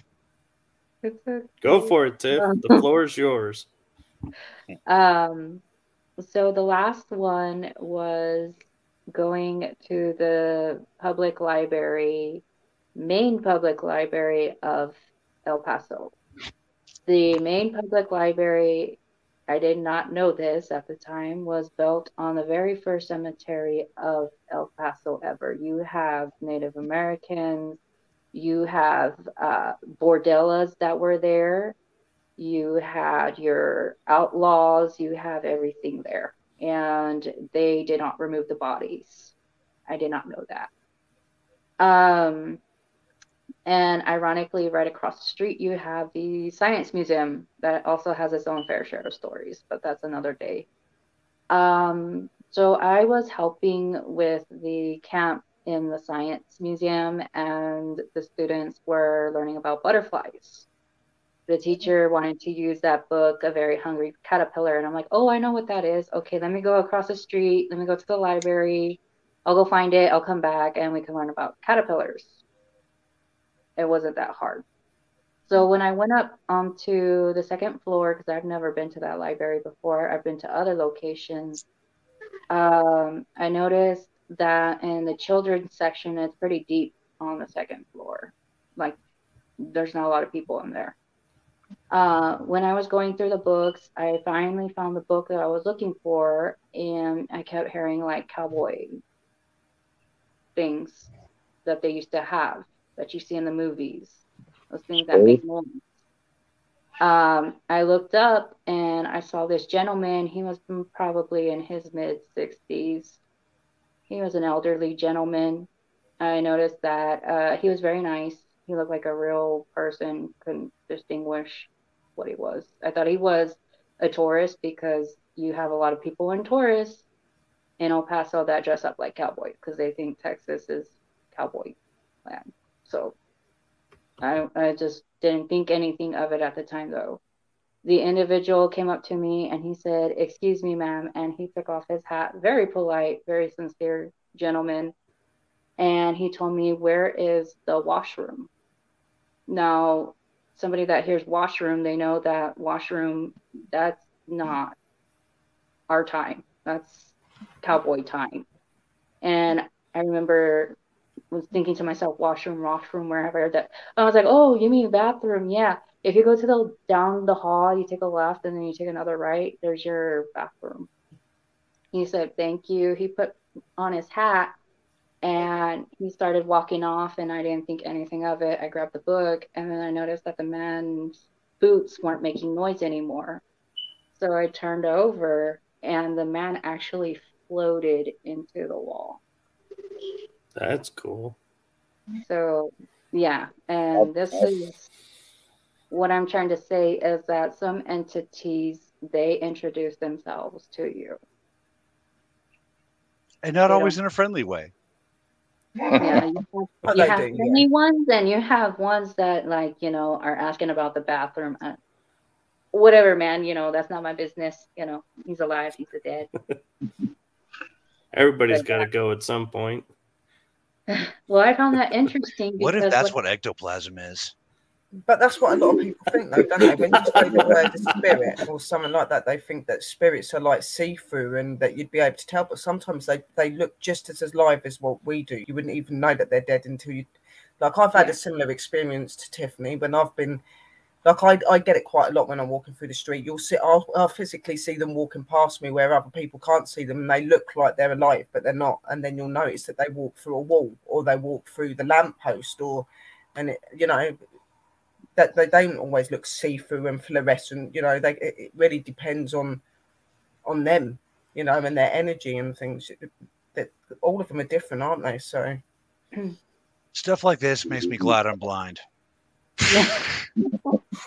I love it. Like, I used to, when I was growing up, I used to be really scared of them because I used to get some really weird experiences and stuff. I used to be scared of them growing up, but then obviously I knew they weren't leaving me because of my abilities and stuff. So I had to learn to accept them. And now I'm addicted to the paranormal. I can't help it. If I don't see a spirit, I'm not happy. I'm happy to I have spirits randomly turn up and come and talk to me, like, for help and things like that. And I'm used to it. And it's like, people go, don't you get freaked out and that then? I'm like, I used to a long time ago when I was younger, but now I've got so used to it. No, I don't get freaked out anymore, and I accept them. And they go, do you see them in a nice way? I said, sometimes I see them in the way that they died. Sometimes I see them in their nice form. It really just depends. But I've learned over time to be able to look past how they look and just look at them that they're human. You know, they can't help what happened to them or how they look. It's just one of those things, you know. Yeah. I've got a guy that comes to me all the time that has half a face because he was in a motorbike accident, and like, for some people they would freak out seeing that and they'd be like, what the hell? Like, but for me, I've got so used to him now that I don't see that injury anymore.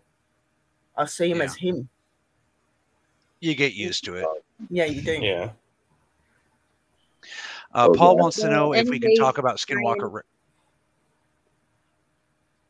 Go ahead. Oh, sorry. So anyways, Brian, did I answer your question? You sure did.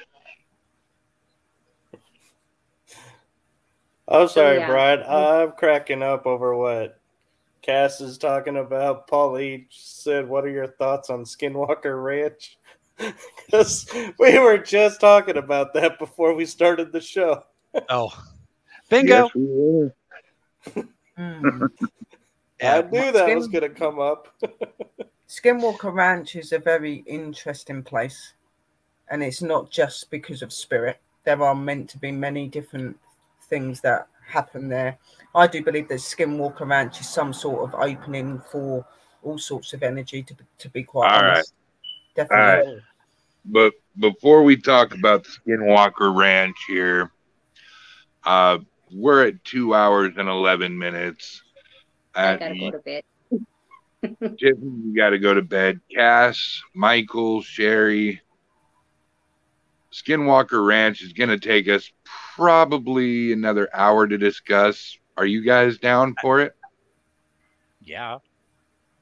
Michael? I can stay on for as long as I can, but over here in the UK, it's 5:11 in the morning. Oh, yeah, good point. You are such a night owl, Sherry.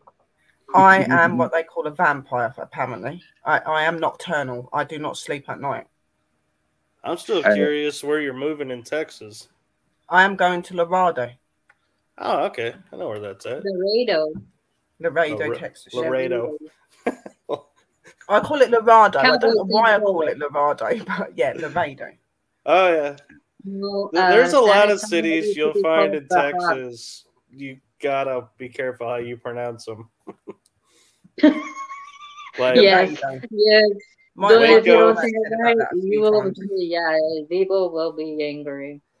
But I found something interesting. Texas is actually in the great 1600s. Texas was a part of Mexico. Yeah. Spain, actually, but Texas is actually the word Tejas in Spanish, which means friendship. A lot of the immigrants that moved to Texas during, it was part of Mexico and they offered free land to Europeans, Germans, anybody that was willing to come here. They had a hard time pronouncing Tejas. So they would call it Texas. That's why it's called Texas today. And A lot I of did not know our, that. a lot of our towns here in Texas, perfect place would be New Braunfels. New Braunfels is a German town, so we have a lot of German and Polish and all kinds of Fredericksburg. immigrant. Fredericksburg. Fredericksburg is known for their peaches. They have yummy peaches. Yep, But that's a German anyways, town. We we have we also London, have Paris, Rome, Palestine. You can go to pretty much any place in Europe in Texas. pretty Yeah, much. and I have And, noticed that some of the names are very similar to places, like other places and stuff like that. I have noticed that, but obviously I'm going to that area because that is where my partner is from, and when I was over there, I watched some really interesting documentaries on where they originate from and their native way and how they lived before it become what it was. Very interesting place. I just felt like it was home, like I'd stood on a land that I knew already. I've always felt very connected to Texas, most definitely. And the I'll tell you interesting thing what, about Texas, when we were a republic, not only as I was telling Brian, did we have two revolutions that we won for our freedom, but we actually reached from the Rio Grande to Canada. And as far west as Arizona, I believe, was Texas. And they carved it up to bring it into the United States. So I always have this interesting thought of if Texas was to ever leave the United States, would we get all our territory back? Or would they only allow us our state size? probably because more than half of the United States was Mexico. There was only the 13 little states when America was first founded. Everything I'll tell else, you what, the all, Mexicans. all my exes live in Texas. Exactly. There you go, Texas Brian. is the So, place that I truly long to be. And just as everything's bigger in Texas, we fought more revolutions than America. So we also have the Tejano people. If you've never heard of that, Sherry, the Tejano people are people that are mixed race. I am someone that is of Tejano yep. heritage. Mamita is what they call me in Mexico.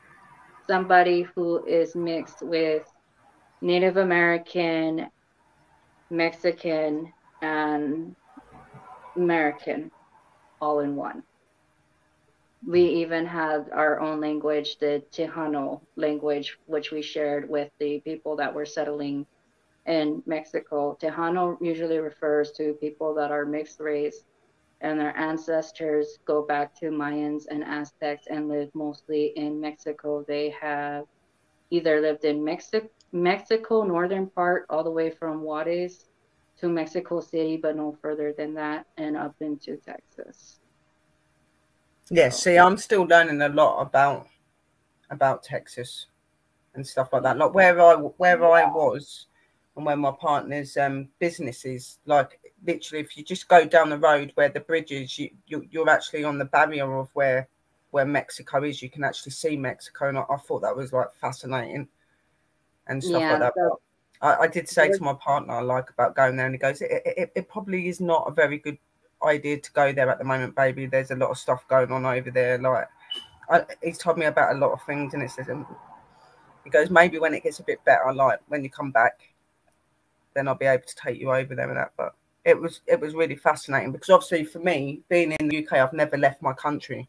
So that was my first time getting on an aeroplane. That was my first time going to another country, and it really opened my eyes because I've only ever been used to seeing these places on TV and things like that. So for me, it was just so real, and I was just like, it is just completely different, and I absolutely loved it. Like everyone was going, you're going to get, well, what is it called? Have you had the shock yet? Like, because obviously where I've come from somewhere else, there's like, they say something like, have you had the shock yet? Like, because you're in a different place. And I didn't. I felt at home. Like they were going, you're going to overheat because you're not used to the weather. Not me. I was like, Our winters, just wait for the summer. The summer here is triple digits. That's that Pleiadian in you. You loved the heat.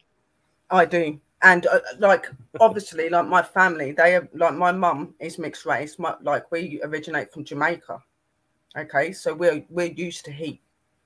Cool. And like, he goes, he's like, well, you had your shock yet? And I'm like, no, like it doesn't affect me. I like the food, everything. It just tasted familiar. Everything just tasted like felt familiar and tasted familiar. It's like I'd been there before, like sort of thing. You're UK and Jamaican. Yeah. It's not as uncommon as you think. There's actually quite a large Jamaican population in the UK. Yeah, Britain used to own Jamaica, and so did several European during their colonial age. They would mix with the Jamaicans. Yeah, my family originate from Kingston, Jamaica. I always wanted to go to Jamaica. It's a really cool place. Your question, Sherry. You said you were interested about Mexico, correct? The land. I do find Mexico very interesting and stuff like that. I do. The Aztec land. As somebody that has family in Juarez, Ciudad, Mexico, all I can tell you is that at one point, yes, it was safe to go there. We would go there often to visit family, spend time. But it is a very big culture shock if you're used to a third world country. Well, it's going to be even a shocker for you, for the little things that First Nations take for granted. That's all I could tell you. It is a major eye-opener.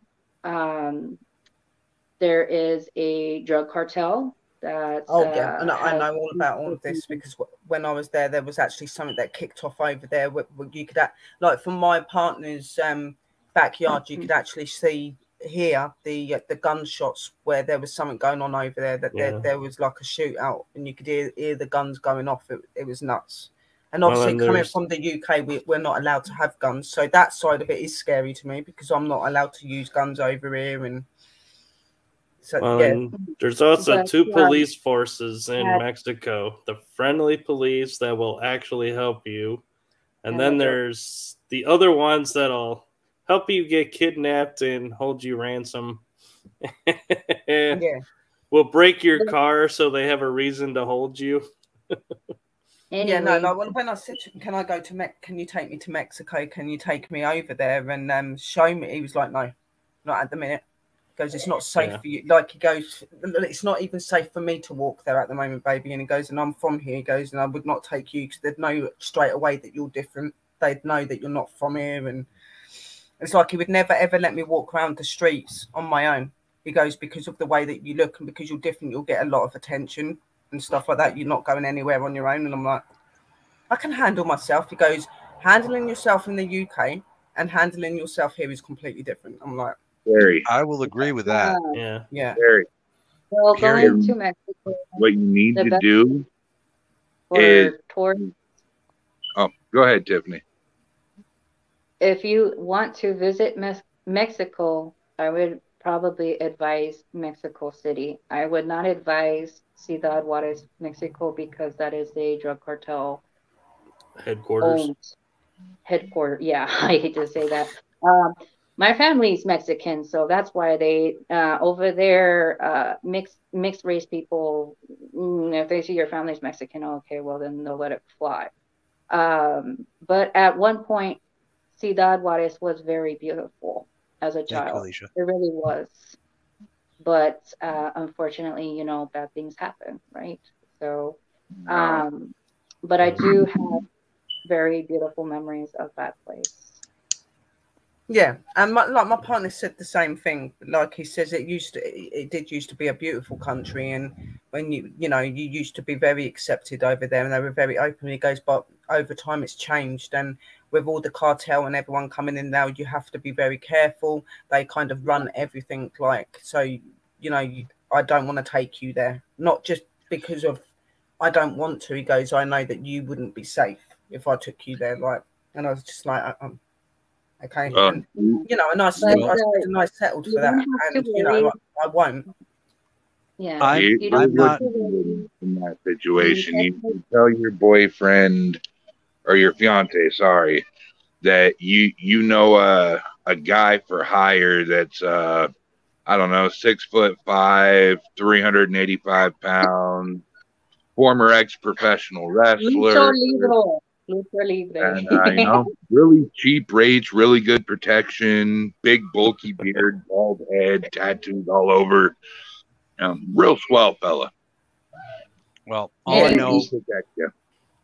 all I can. Anyway, Sherry, in Texas, we do have a lot of Mexican culture, so you could still experience Mexico in a much peaceful place without actually going to the It's actually States. called Oh yeah, Tex-Mex. no, I have actually It's met called some. Texas, I yes, have actually, okay. because obviously my partner runs a bar and stuff like that, and there are some Mexican people that have moved over to Texas area, and I did get to meet a few of them, and they were really nice people. But even they were sitting there and saying to me, "Yeah, no, he was right to say to not take you there, and we wouldn't want you to go there. Just stay here. You'd meet really nice people here." And Yeah, and Yeah. in Texas, the people are really friendly. Um, we will be nice enough to share our food with you, like bake at least like share 5,000 food. I was cookies. getting it thrown at me. Everywhere I walked, I was being given. I was like, "Whoa!" Like, Yes, so yeah. usually in Mexican culture, food is a way of introducing ourselves to the community, so to speak. You'll get used to Mexican food very quickly, and we Oh, I have did. Yeah. Oh, I did. Like, I missed that. I come back here and this food tastes boring here. I don't like the food here. I keep saying to my partner, I want to come back. I need your food. I need your food, not this food here, yours. Yeah. And he's English like, oh, bangers. I make a lot of Mexican food, so you can hit me up, and I would be more than happy to make you some homemade tacos and quesadillas and whatever. don't, because I'll be searching for you now. And Mexican street snacks I can make for you. So And I also do investigations as well. So when I come over there, I'm somebody else you could come out with to do investigations and stuff as well. yes. And when y'all get up here to Washington, I'll make you the Northwest specialty. Yes, A thank big you. Letting size, me. big size calzone. And Oh, I'm making Oh, yeah. homemade. Well, and all, Sherry, in October, we have Dios los Muertos here in San Antonio. You're more than welcome to. It's a festival. We do have a lot of dedication altars to people that have passed away in October. I See, think I'm really intrigued in your Day of the Dead. Your Day of the That's Dead, because November obviously I 2nd. celebrate that here. Being a witch, it I do actually celebrate the starts. Day of the Dead, but it's completely different over there. Yeah. It actually starts October 31st until November 2nd. Oh crap, you guys. Sorry, Paulie. all I know about that whole area is your partner is right. Be careful. The number of requests for protection that have come out of that area have more than quadrupled in the last few years. And what's disturbing the most for me personally is the number of people who have contacted me and request for a kidnapped family member out of that area. Everybody I know there says the cartels are taking over. So please be careful. Yeah, no, trafficking like, is I wanted to, serious because over obviously I hadn't been there before, so I wanted to see everywhere. But when he told me about what it's like over there now, it's kind of changed my opinion on going there now, because he's explained it. And obviously through me being just in his back garden and hearing the guns go off, I was like, maybe I don't want to go there. And he's like, yeah, no, just stay here. Like it was just my. She froze. So beautiful. I thought, well, what's Mexico going to be like? But then when he explained it and all that stuff was going on, I was like, okay, I'll just stay in Texas, and I wouldn't go there on my own. I have like anxiety and loads of different issues, so I would never be able to travel somewhere on my own. I wanted him to come with me, as I wouldn't have gone. And he was like, I won't even step there at the minute. Yeah. And I'm like, right, okay. Even you got to be careful on the border. Even on the Texas side, you got to be careful, because they can snatch and grab and haul you over to the other side. So it's best to always have someone with you when you're near the border. My partner Rudy. I had my partner Rudy with me, and I had his dad with me because they took me around to look at a lot of places. And they go, look, I know you said you want to go to Mexico. I said, yeah. They go, you can't. He goes, but we'll show you Mexico. And I was like, how are you going to do that? We'll take you to the riverbank. It divides Mexico and Rio Texas. Grande. And there's a bridge. Rio Grande. So they had me on the riverbank, and they stood with me, and I was just taking pictures. And they go, that's Mexico. And I was just like, it looks so beautiful. They go, it looks beautiful, but when you go there, you'll find out different. If you went there, you'd find differently. Like literally. And actually, the Rio Grande is the third border between Mexico and Texas. They finally settled on. And in they go, this is as close as you'll get into it. And I was like, okay. They go, there's a river between us, so we're safe. You ain't going no further. And I'm like, right, okay. In El Paso, they have two mountains. So on the American side, you have Trans Mountain, in which the mountain actually is lit up and you can see it from the airplane. And on the Mexican side, it has a phrase on it. You can see it. I can see it very, very vividly in my mind. And unfortunately, on that other part, that maybe your curiosity is curious about, the Mexican homes are usually shacks, and a lot of them, it's very sad to see, a lot of them are abandoned because a lot of the people are afraid of the cartels. So yeah, no, and I haven't got no intentions to go there now. Like after what he told me and stuff. Can we get back to supernatural stuff? Well, this is kind of starting to feel like a geography class. Well, I was going to say a fun fact for Sherry. And Kat. Yeah. I don't have the gnome anymore. I have a selfie. You're welcome. I was going to tell Sherry real quick. Another thing is she's probably heard of the Rockies that are famous in Colorado. They're actually dead end in El Paso. So we have the Rocky Mountains in Texas too. Yeah. Rocky Mountains are the best mountains. I had to stop and ask me, like, where are you from? Because your voice is not American. I said, I'm from El Paso. Yeah, but where are you from? I'm from El Paso and Juarez. VIP trip. So, yeah. Hey, Donna. Texans have their own language. You'll start to learn like y'all. It took me a while to get used to the different accents. Definitely. Yeah, you'll know you're native when you start typing y'all. Yeah. Yeah. I don't do that. I do. I'm originally from the north. It took me a long time, but I do it now. Yeah, my grandpa was from West Virginia. He had a twang accent, and then my dad speaks Spanish, so it's like a Mexican twang accent going on it. Oh, and fun fact for you, Sherry: if you stay in Texas as a resident for 14 years, under Texas law, you are a natural Texan. Oh, good, because that's what I want to become. Natural Texan. Yeah, definitely. So it actually is in our Constitution. 14 years of residency, you are declared a native Texan. See, like for me, this is all new to me, and that, like I was saying to it, like, because my boy, like, obviously, my partner's not been with a foreign woman, because obviously over it, like, because we would say that like you guys are foreign, but he says no, you're foreign. You're from the UK. You're foreign. When you're here, you're the foreigner, not us. And I'm like, okay.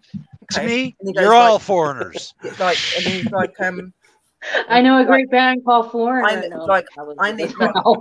I need to find, like, obviously the marriage license. I need to find out how much it would be for a visa, what would be the best visa to go for, all these sort of things. I've not done this all before. Like, I never asked him to fall in love with a guy on the other side of the world, but that happened. And, 2 years over the line talking to him. I've been with him for 2 years, and we'd never ever seen each other until 9 weeks ago. That was the first time we ever met. First time. Congratulations. Yeah. Congrats. Mine and my wife. I can't wait to be over there. Me and my wife met almost the exact same way. She was in the UK. I'm in the UK, and he's like over there and that. And he used to come into my room, my paranormal room, and he used to put these black love arts in the room. And I didn't know why. I didn't really click on that first. And then one day, like, we just started talking and we just kind of clicked, and he'd said that I've liked you for a while, and I was like, really? And then I thought I'd you always meant he heard was his voice. actually coming into your room. I was like, Yeah, he was astral traveled not in that my way. not in my bedroom, no, but they've into probably my done chat that room, too. like on That don't sound right. and he would be there and put these love arts and things like that. But I'd never seen him. I would only hear his voice, and it was something about his voice that pulled me in. And just one day we was on a friend's panel, and he turned his camera on, and I was just, wow. You just know when you meet the one, don't you? It was like love at first sight. I was like, yeah. Well, we've been inseparable ever since, and like, he didn't. I think he thought that I weren't gonna come when I'd say I was gonna come over to him, and that was like, yeah, okay, like, and I did. You know, like, literally, I paid to get over there, and it's true love, definitely true love. Yeah, a lot of people are attracted. That's supernatural right there for you, Kaz. Yeah. Jerry, paranormal that got us together. What's been Brian from the dead? Where is my taco, por favor? Human mating rituals confuse the shit out of me. I'm just going to say that right now. They confuse the shit out of humans too. So that makes sense. That actually makes sense. Well, I'm a single pingle, so I don't have that problem. I'm a single guy, so I haven't been single in over 10 years. Now I feel bad. I'm in a polyamorous relationship. It's like, okay. I forget what single is. Yeah, it's like, what's that word? Is that a food? It's a singularity. Single Pringle. Yeah. We're a singularity in the cosmos. Now, my people live in family groups, and the amount of cheating and divorce and whatnot on this planet, I'm starting to think you guys aren't really monogamous. You know what I mean? Yeah. Look, I've had my fair share of bad relationships, so. Before I met Rudy, I'd been on my own for a long time because I'd suffered quite a lot of stuff. I'd been through domestic violence and things like that, so I didn't really trust men very much. And you got a name? Rudy saved my heart, and opened me up to know that there is true love still, and good. You know, there are good people out there. Would you mind spelling the name of the person who hurt you? Oh well, you'll be having a long list because there's been several. I got time. Kaz is looking awfully excited for this list. Carrie. I've been through domestic violence. I got my start here by working with a domestic violence underground railroad out of Oakland. What we did was we basically, when you couldn't call anybody else, you called us. You know, like battered wives of cops. You know, women in that position. Sorry, I'm getting you guys seeing my boob sweat. Like when a woman is in a situation where her husband is beating her and he's a cop, she's fucked. So that's when you called somebody like us. We could get you out. Yeah.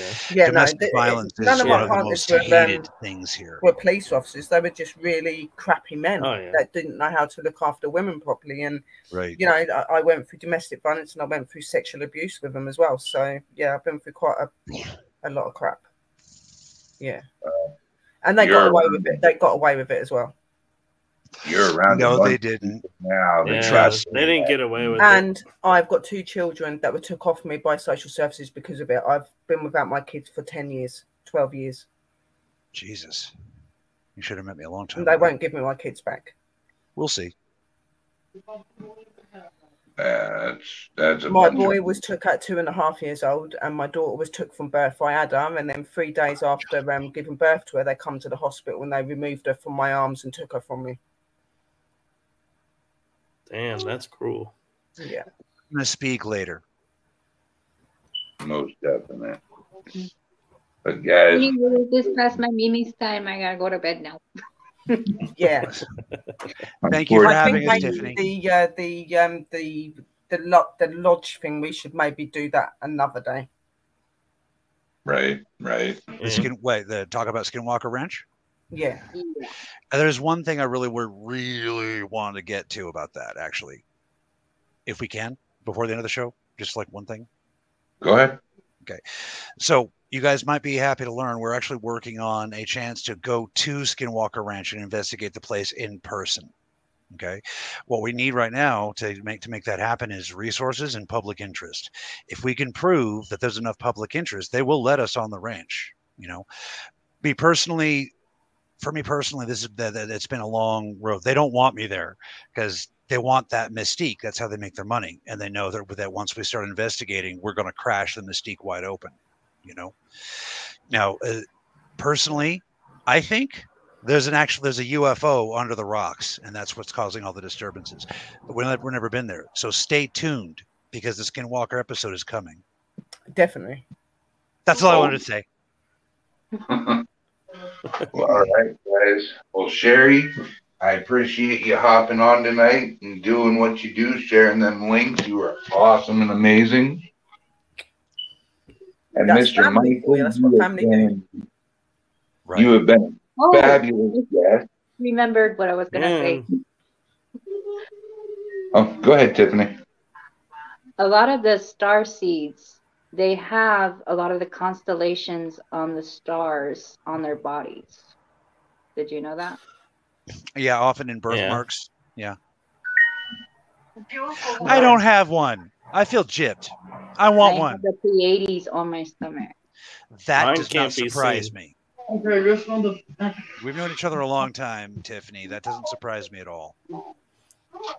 Yeah, my markings are not visible, but they're there. Yeah. I have a lot of freckles, but I noticed that on my stomach they resemble the Pleiades. I have like moles. I have like, well, I have them all they say over. beauty spots. I call them, not moles. I think they sound horrible when you say that. Beauty spots. Right. So I have a lot of them. I Beauty actually spots. I have 3 beauty spots that go in a triangle shape, and actually is my birth sign, which is Earth. It actually is on my back. Like bop, bop, bop, and then triangle. Yep. Nice. That's interesting. See, I wish I had something cool like that going on. You don't have a birthmark? Yet? No, I got plenty of scars though. Kaz, give me a Sharpie and we can have one for you in no time. We'll put it as a lion for you, Kat. Somebody You can get a lot of those.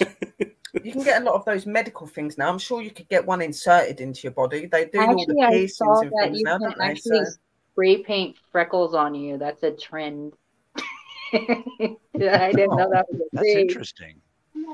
Why would well, I what I'll want do is to I'll let have you freckles guys spray do painted? your goodbyes and stuff. I'm I gonna have all drop down. natural freckles, but apparently somebody thought I spray painted them on. I'm like, no, they're too many in clusters. They're not. They're real. Sherry. Yeah, I'm gonna drop down into the room and let you guys say goodbye and that, because my partner, that was who was ringing me earlier, and Gotcha, I've told him he gotcha. had to wait, and he's been waiting 4 hours, so I'm gonna drop down. Well, we are honored. Okay. Yes, And I'll talk thanks to you for later. I coming love you on all. the show. Peace And out, I will Sherry. definitely bring you back on again. And come on the coffee Definitely. show. You're gonna have to come on my show as well, guys. If the invitation's there, I'll be there. Hey, Definitely. I'll All of come you. to any show Definitely. that offers. Okay, I'll talk to you later. All All right. right. Okay. Bye-bye. All right. Interesting. I like her.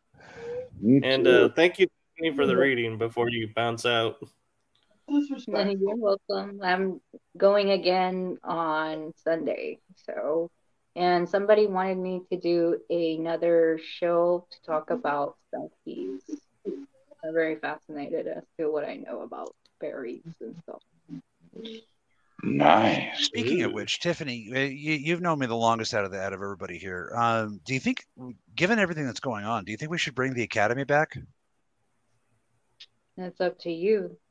Well, that's why I'm asking you. I'm kind of the 4th time's a charm, maybe. I don't know. Maybe 500, but Right. it's up to you. You would know. I'll ask Eldon what he thinks. Or I should put it this way: it's on your heart. It's up to you. Ooh. My heart says yes. My hamburger ass says no. Well, just don't ask the pickle in the middle what it thinks.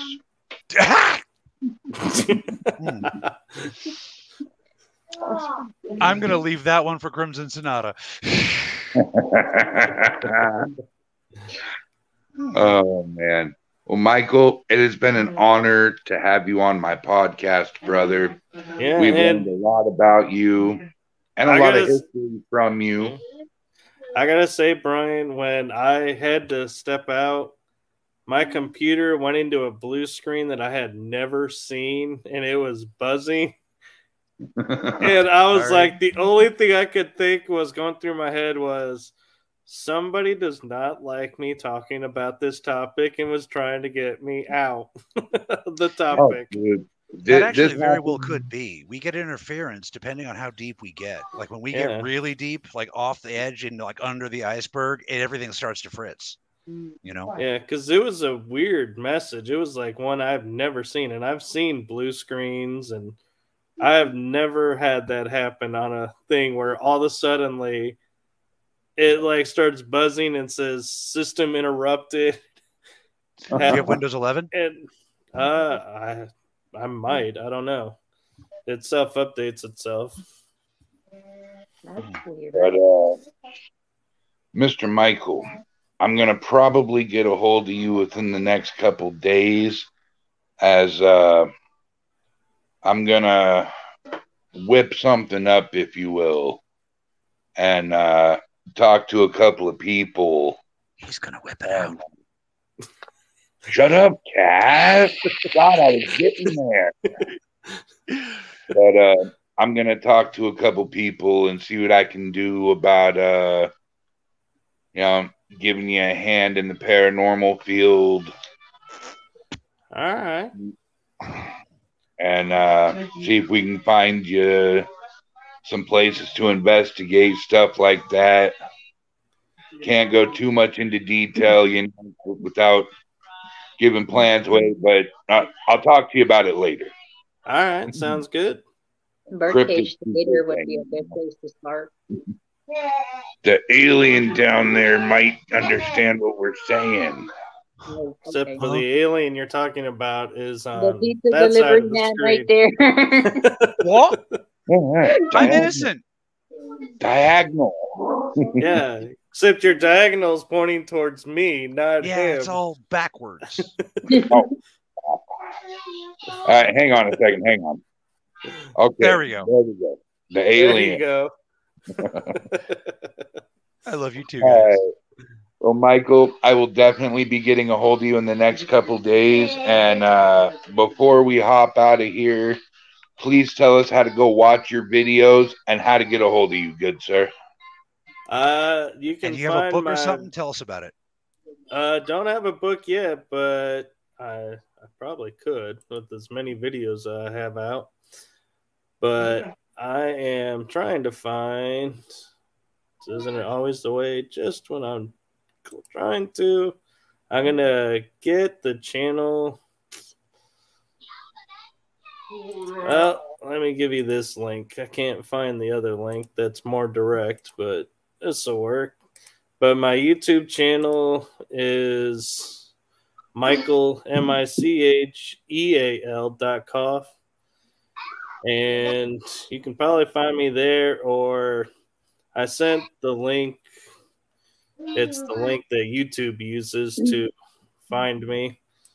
I could possibly find my link through another way, but I'm on YouTube, and so you can look up. I have videos on past lives, the Mandela effect, UFOs, and paranormal investigations. So you can We should pretty definitely much talk find more. me. Well, there you go, folks. You know how to get a hold of Michael. And Michael, I'll be talking to you soon, buddy. All right. Looking forward to it. All right. Good night, buddy. Good night. Tiffany, my dear Tiffany, thank you for coming on ShadowZone and showing us what you can do and sharing what you can do. We really appreciate it. And do me a favor on your show, would you? Tell that little voice from beyond you have that he better be leaving my wife's dreams alone. I heard her talking about him last night. I don't appreciate that. Oh, Sorry, you it's just mean I love her so Marilyn much. Monroe and Elvis Presley? Oh yeah, he was poking fun at me and Tater. Yeah, you better tell him to watch his mouth, man. I might show up on Tiffany Tarot. So he thought this was tattoos? I have it painted like a fairy, but no, they're not tattoos. And guys, if you want to check out Tiffany Reynolds on Tiffany's Tarot, check us out on YouTube under Parafam Studios. And she is live for 2 hours every Sunday at 3 p.m. Pacific Standard Time. Anything else you'd like to say before you go, darling? Have a wonderful, happy Father's Day and blessed be. Thank you. $1 million. Most definite blessed be, honey. Chastity Lightwing. Fun. That was a great show to come back to, wasn't it? Yeah. And really, I had a really great visit with Char at the hospital. Come home, great show. It's been a good day. Well, brother, before we get off of here, give us a Char update, please. Char is against all medical possibility getting stronger. They really don't know what to make of it. Human biology does not work this way, so her doctors are pretty stumped. I am also pretty stumped, considering that even our technology can't handle the problem that she has. Which is essentially, for those of you who haven't seen, on a previous episode, the nerve impulses are not getting to the right side of her heart. So they're being sent. Everything's fine, but something in the right side of her heart is just not receiving the nerve impulses telling it to beat. Not even we can do a whole lot about that. If the nerves just won't receive the signal, they just won't receive the signal. So Right. this has been the first time in my life that I've been utterly helpless, and I don't like it. But she is getting stronger and stronger. Today we had a pizza party. She held my hand and we joked back and forth. She was even feeling good enough to bust my chops a little bit. So, yeah. There is no, I cannot express this enough. There's no medical explanation for why she's still drawing breath. Her heart, liver, and kidneys all went kaput. They all just failed. But that's part of the journey. But it's one of the reasons that my people are here, and one of the reasons why we're doing this is to show you guys you're not alone, and your fate will be ours. That's how much we believe in you as a species. Hey, Kat. What? Don't take this the wrong way, man. But I think the only reason that Char is still alive is because of an amazing father like you. I love you too, bro. Your way with people, your way to figure things out, man, your strength, she draws off of that, man. And you've got so much of it, dog, you don't even know. Well, let's sit here going, I don't feel the strong. I feel the weak. Well, ladies and gentlemen, Paulie says, I will pray for her. Prayer really does work, folks. And throughout the duration of the channel, we'll be explaining the physics of why and how it works. Ricky Gervais, one of my favorite comedians, he has this standing joke that he'll pray for you or offer you $1 million. And his point of view is that anybody would take the $1 million. And no, we wouldn't. I would actually rather one heartfelt prayer than that'll do my daughter more good than $1 million. Money cannot save her, but faith can. I hear it, man. I hear it. People go, how can you be an alien if you believe in God? I got bad news for you guys. One of the things I want the audience and the species, basically everybody, like the whole world, to understand is that these fantastic technologies that you see from the ETs, for example, the starseeds, all of that technology accounts for bands of radiation that you have not discovered yet, which when your scientists do discover, you'll realize that is the divine radiation. It is a real thing. Our technology not only takes it into account, but uses it, you know? So when we say hope is coming, I really, really do mean it. You know, the world seems like it's falling apart right now, but there's so many good things happening. The media won't tell you. Carbon reclamation technologies, cleaning up the environment, medical technologies. The media wants you to be afraid. Okay. Most of all, the media wants you to be afraid of yourself. We want you to explore yourself. We want you to become stronger with your faith, stronger with your family. We want you to rise up as a species and take that crown that is your birthright. We call you Hominid sapiens Rex. Okay. That means you are the kings. You're the kings of your own reality. You're the kings of your own fate. All you've got to do is reach out and take it. Dude, I can't be a T-Rex. Little arms, I can't touch myself. I don't want to be angry. Yeah. I've got this great big head and these little bitty arms. Didn't think this through. Cass. Yeah. It is so great to have you back. It's good to be back. I was a mess for a while. So yes, you were.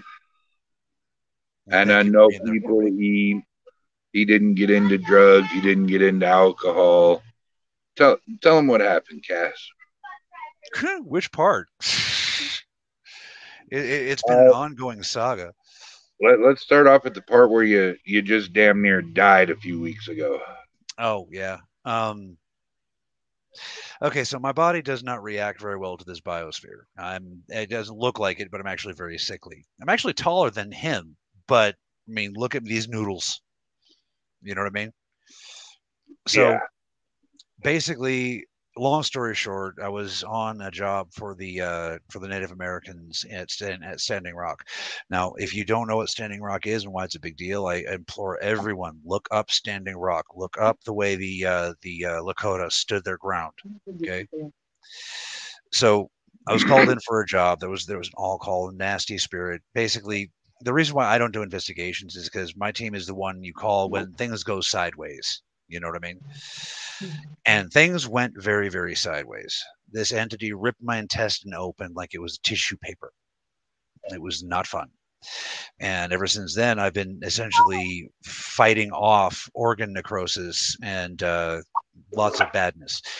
Well, a few weeks ago, it almost got the better of me. My body started to give in to the injury, and I went completely septic. More septic than what was that? Sorry, calling the dog. So yeah, they had to do an emergency surgery to remove gangrene from my abdomen. That was fun. And so all this is happening while Shar is in the hospital. Listen, here's the adult hospital. The children's hospital is right next door. My daughter's right next door, and they're talking about pulling the plug. They're talking about shutting off her life support. You know what I mean? So that's how big of a turnaround it was. It's like we went from, like, they were literally, one of the doctors was trying to advise us to turn off the VAD, ventricular assist device, in her sleep. Okay. That's how bad it was. And then here we are. So the lesson to take from that is that miracles are real. Ladies and gentlemen, for those of you who know me, and Cass can attest to this, I've never been one to believe in the power of prayer and miracles. But let me tell you what, this last month, that's all changed for me, man. With what you went through, what Shar went through, and is rehabilitating, I prayed for you guys on a daily. Thank you. It helped. And they were answered. And I'm going to leave it at that. I love you too, bro. Now, for those of you who are going to be curious about next week, I'm not telling you nothing about next week besides you're going to see us once again. The Cass and Bubba show is back full time. Ah, the Yeti and Alien, whatever you want to call us, we're back. Yeah. Ain't that right, Wonder Twin? What is that song? The boys are back in town. Doo doo doo. Wow, that was got the melody way wrong. off. I know. I was trying to remember it from Beverly Hills Cop.